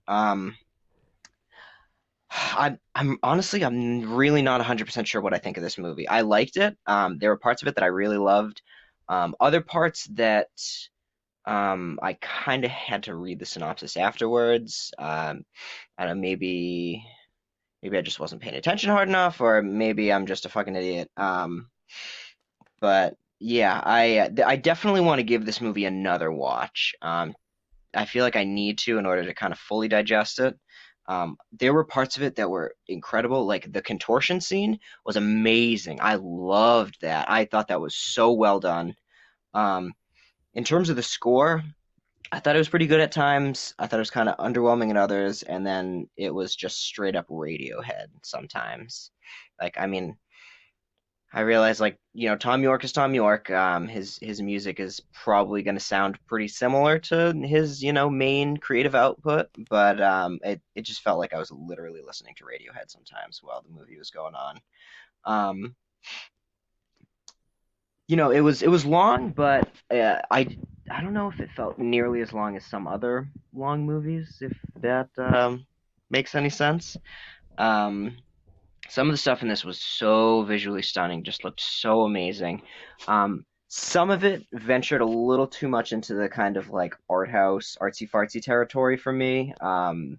It still was really good, but I don't know. It got a little too much up its own ass, if that makes any sense. But yeah, so some of the stuff looked fucking incredible. Some of the CGI that they used in it didn't look necessarily the greatest, but it also didn't look like complete shit. But yeah, the ending of this movie, like I'm not going to say any spoilers, but was interesting to say the least. So I'm kind of split on it. Like I said, I really think I need to give this movie another watch in order to fully appreciate and understand it. But yeah, that's pretty much it. This movie was a movie. I'm still kind of figuring out what I think about it. I dig it. I definitely. And Paps got cut off, so we got part dos. Hey guys, Paps again. I got cut off at the end, but honestly, I was just basically saying the same thing that I'd said throughout the whole thing. But yeah, I have a question for you guys this week, and what I want to know is kind of relating to the movie Suspiria. But what is your favorite remake of a movie ever? So I'm going to go ahead and answer right away and say that The Thing is my favorite remake. I've never actually seen the original. What is it? The Thing from Outer Space or Thing from Another Planet? I can't remember what it's called that it's originally based off of. I've heard that it is really good, but that the monster looks like a carrot. But, I do want to still check it out. But yeah, I want to know from you guys, what is your favorite remake? And yeah, I look forward to hearing. All right, guys, have a good one, and peace. All right, and I'm kind of glad you picked The Thing because I bet every one of us was probably thinking about that. So, all right, Pabst, thanks, man. Favorite remakes? Does anyone have one off the top of their head? Well, I think we've covered this before. Yeah, we have. Yeah, but I mean, what immediately comes to mind, at 12:30 plus at night, Dawn of the Dead. I really enjoyed the remake. All right. No, I'm gonna fuck myself. Yeah, why don't you go do that? on camera? Better when you didn't talk. Tough shit. I know as far as coming up, without giving too much thought, and I tried to come up with something real quick, but yeah, I say the It remake. Okay, yeah. Because I just recently watched that, so that's on the top of my head. But no, I enjoyed that. I didn't feel it was better story than the made-for-TV movie that I saw in the 90s, but definitely because of the special effects they have nowadays, that was better, but I felt the character development was better in the original, but all in all, the remake, I did really enjoy it. It's still hard to be other. I mean, I don't think it's an apples to apples comparison. I mean, one's a TV movie and one's theatrical. But that TV movie was very good, and it did push the boundaries and opened up windows for what they could get away with on TV. Oh, it scared the shit out of me as a kid, but I haven't watched it since I was, a pup. You're a pup? No, fucking A. Fucking A. This fucking guy. Here we fucking go. Oh, you want to fight? Smash this bottle and stab you. It's me. No, MZ's back at hurt. Bully. You wonder why I don't talk a lot. All right, I'll go next, and I don't think I picked this one last time we talked about this, but I think one of the first one that comes to mind would be The Fly. Yeah. Jeff Goldblum is The Fly. That's a fucking great one. So, Mars, you got one? Oh no, I'm defending myself of things that I supposedly said that I didn't say, but Huh? That's what happens. What do you mean you're defending yourself? I think I oh, you're talking about a private conversation? Yeah, as in making. Well, we're doing a show. Why do you even bother? Well, because I'm angry. In making a slight on your reverence for a particular subtext, whether it's there or not, I fucking knocked down the whole House of Cards, which is the feminist agenda, apparently. What the fuck? Would you just say name a damn movie? But don't yell at me. Dynamo goddamn Don't tell me how to Mars. live my life. Yell at him. Yell at him. Yeah, this is nice. Whatever. I'd yell. I'd tell you what I think of you, but you'll be in the iron lung by the time I'm done in 5 minutes. But the reality is that I think that I don't know. I think they're almost like you can almost flip flop them, but I think that I think the best Seven Samurai and Magnificent Seven, Like, I think those are both perfect films, right? Like, I don't think that there's anything the matter with either one of those. So I think that whole, is same as like Fistful of Dollars and Yoshi Jumbo. So I think the Western to like samurai like remakes are probably the ones like the Thing is my favorite, probably my second favorite film of all time, depending on what day you catch me on, maybe my first. Yep. But like, and that's obviously a great remake, but Okay, let me tell you about everything that's wrong with that statement. Absolutely nothing. I completely agree with that. Okay. I think a couple honorable mentions would be. I think once again we've already talked about this before. I don't recall how long ago, but it seems like it was fairly recent. But I would say the Maniac remake, which we reviewed on the show. I think it was episode 52 with Bill by Force. It was like way back, and also Evil Dead 2. Didn't we have that discussion about whether it was a sequel or not? No, it's not a sequel. I mean, it's a Or a sequel, not a remake. remake. Why? I don't know. So Ash just fucking went up to the fucking Watch him hills again. You went Watch to the him cabin again? I've watched him a lot. Yeah. Well, to be Apparently fair, not enough. I've had bad vacations, and we've gone to the same spot the following year. I thinking remember the it'll turn out. Vicodin, the debacle. That was a good vacation Yeah. overall. But But if you had your druthers, you wouldn't have went there. To the vacation? No, that was during the partying vacation. That was a lot of substance abuse. No, like the ones with the family, those sucked. Tell us how you really feel. Well, no one wants to go anywhere. It's a long fucking ride, but we do it we did it every year. I agree with Raymond Chow. I fucking hate vacations. Yeah. But going on benders are fun. Yeah. I like going to actually do something that I walk away with something like not just fucking memories. Oh, we had so many good memories when we went on that What do you trip. want to walk away with? I don't know, fucking like a book or a record or something that I made. But can't those be memories too? No, because I fucking made it from scratch, not just some fucking fucking idea or fucking memory. I fucking made it. Let's go to the beach. Yeah. I didn't fucking take pictures of it. I didn't fucking go stare at somebody else's shit. See a I didn't fucking fucking lighthouse. talk about somebody else's fucking idea. I made it. That's what I care about. Don't ever message Dynamo during the show and Yeah. argue with him. Yeah. Because then everyone else has to feel his wrath. Yeah. I fucking constructed. I didn't fucking go to a fucking. What's wrong with a fucking sandbar. vacation though? What if you work your ass off for like months and then you just want to fucking go somewhere and blow some steam off and like go to like a fucking theme park or something? That sounds Stay great. home. Yeah, just stay home. All right. Yeah. I'll go hang out with Ledger at fucking Disneyland. Good. No, I want to go. I want to go. Don't fucking, send him back, Ledge. Yeah. We're to the hot You tub. guys I want to are do the that. teacups. You Yeah. want to go a hot tub? Hot tub. Oh, Ledger's hot tub. Yeah. Like we went to that fucking wrestling show with people that we don't see all the time. Yeah, that was fun. We didn't. That was take a anything vacation. away. Yeah, it was a vacation. We didn't take anything away. No, it's busy. It's We didn't write anything. We didn't do anything. We just had fun. yeah, but the Went to Cheddar Beach. yeah, but I'm not talking about fucking us. I'm talking about fucking normies, like fucking people who are like I'm. A vacation is what you make of it. Yeah. Why would you go have a normie vacation? I wouldn't Right. So, because but that's not your vacation. Because people I know are fucking strapped to normies like a fucking bomb. Well, that's their problem, Yeah. not But your some problem. people find that Yeah. fun. Yeah, It's not fun. Yep. Have a good time in fucking New York, Tiny, when your keyboards are in Shrewsbury. I miss my keyboard. Yeah. Well, you know what? Ask him when he comes back whether he had a good time or not. He won't even fucking remember he went. Yeah. You know what? He's going to have a good time because he's going to be there with his family. Okay, And bottom line, Say that that's all again. that matters. Yeah, but they don't like He him. loves his family, Ray Yeah. Machado. No, you don't. No one does. He You say does you love do. his he He does, does love love his his family, family, yeah. but you can tell they are generally indifferent to him. So. Unless he's got fucking cookies. As or long as he's making him something. video, yeah, they don't care otherwise. Yeah. After that fucking maze, he better take a vacation. See, that's what I'm saying. Like, he did the fucking maze, and then now it's over. He needs a fucking vacation. No, he needs to do more things. Like make For another you? maze, like a No, not for holiday anybody, maze. because you know what? You're gonna be fucking dead sometime.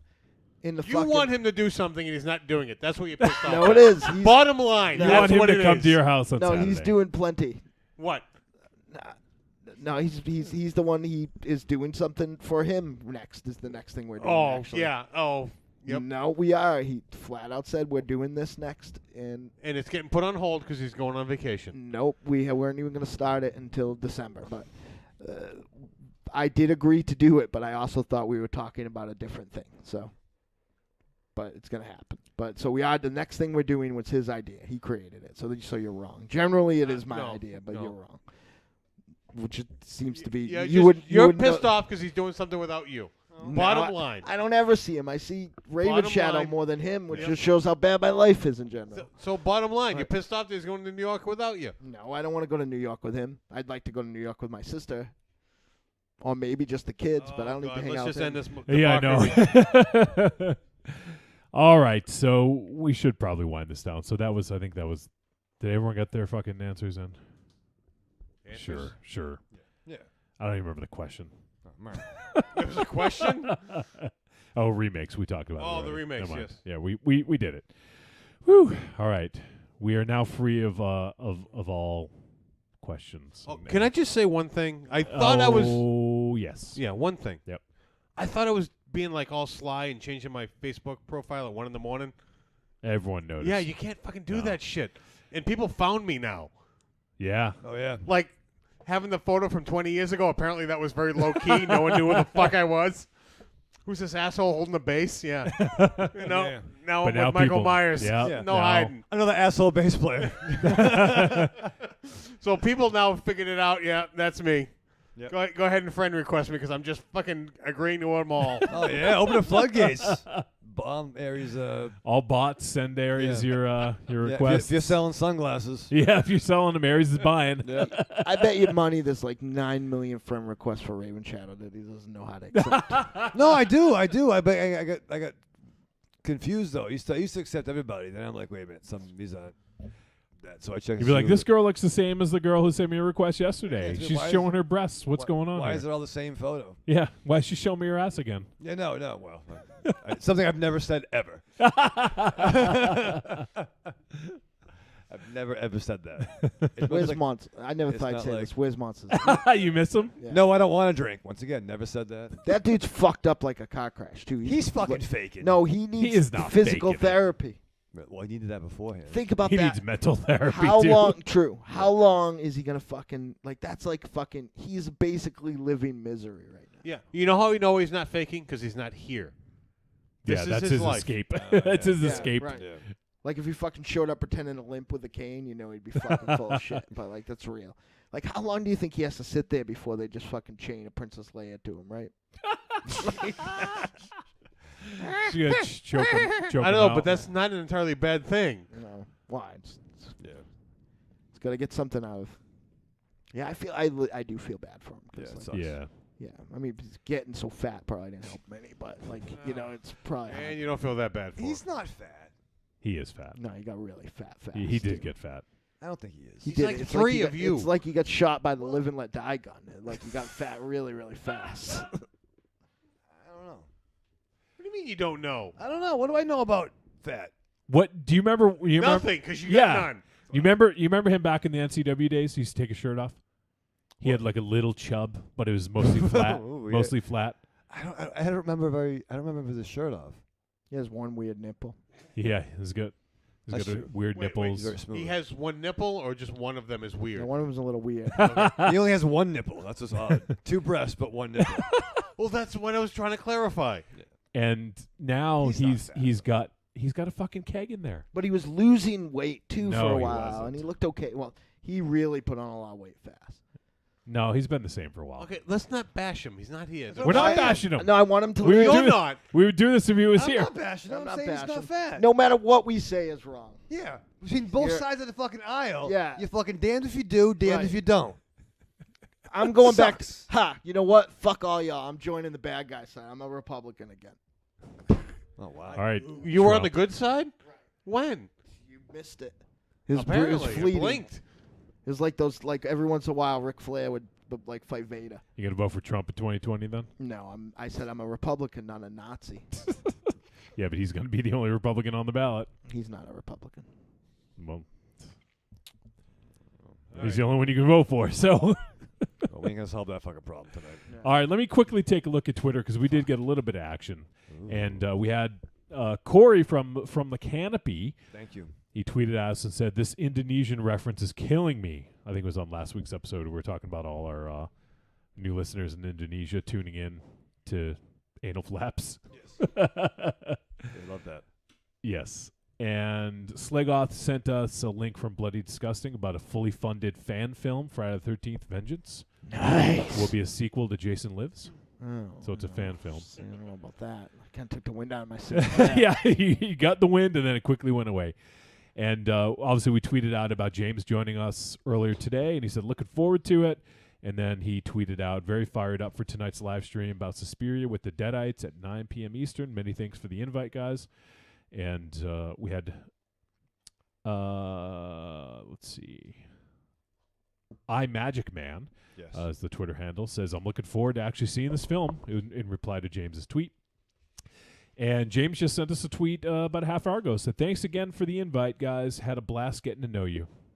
Awesome, man. Thanks. The dude was awesome. Yeah, he was really cool. And Yeah, that streak's alive too. yeah, it would be good to get James on again sometime in the future. Especially, he can hang with horror or genre stuff, and then also with comic books and stuff. So yeah, definitely it was awesome having James on, and hopefully that won't be the last time we have him on the show. So, all right, well, let's go around the room and say our goodbyes. MZ, reduce your douchebag.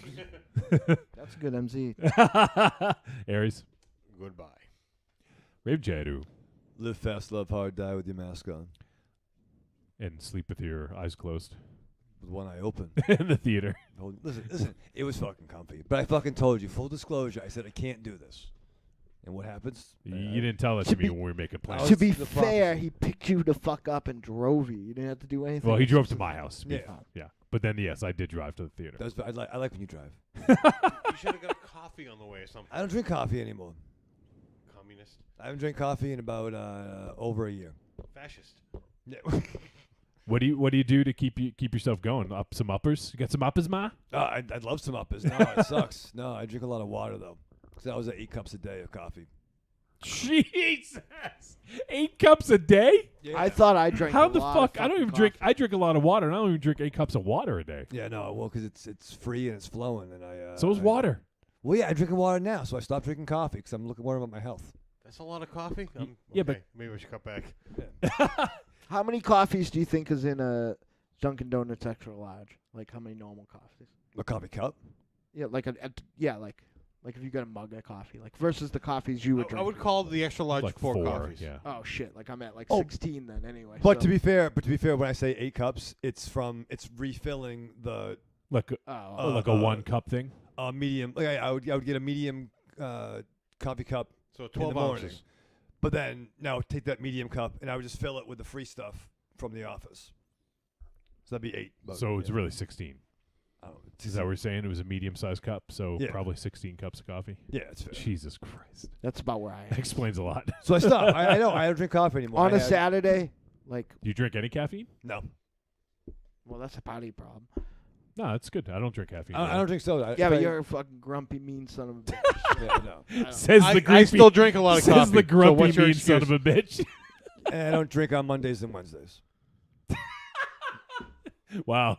That's fucking pretty good, Johnny. Though, listen, for a Can we while, get, like, and I stopped some other stuff. don't even bother. There is coming to me. a little bit of caffeine in this because it's black Yeah. tea. but Don't even not bother much. coming to me. Unless it comes in like juice. Does cranberry juice have caffeine? No. To hell with them. To hell with this guy. What are you, Why? I'm UTI? fucking to hell with everybody. I don't. Just That's say why. it. Just say your thing.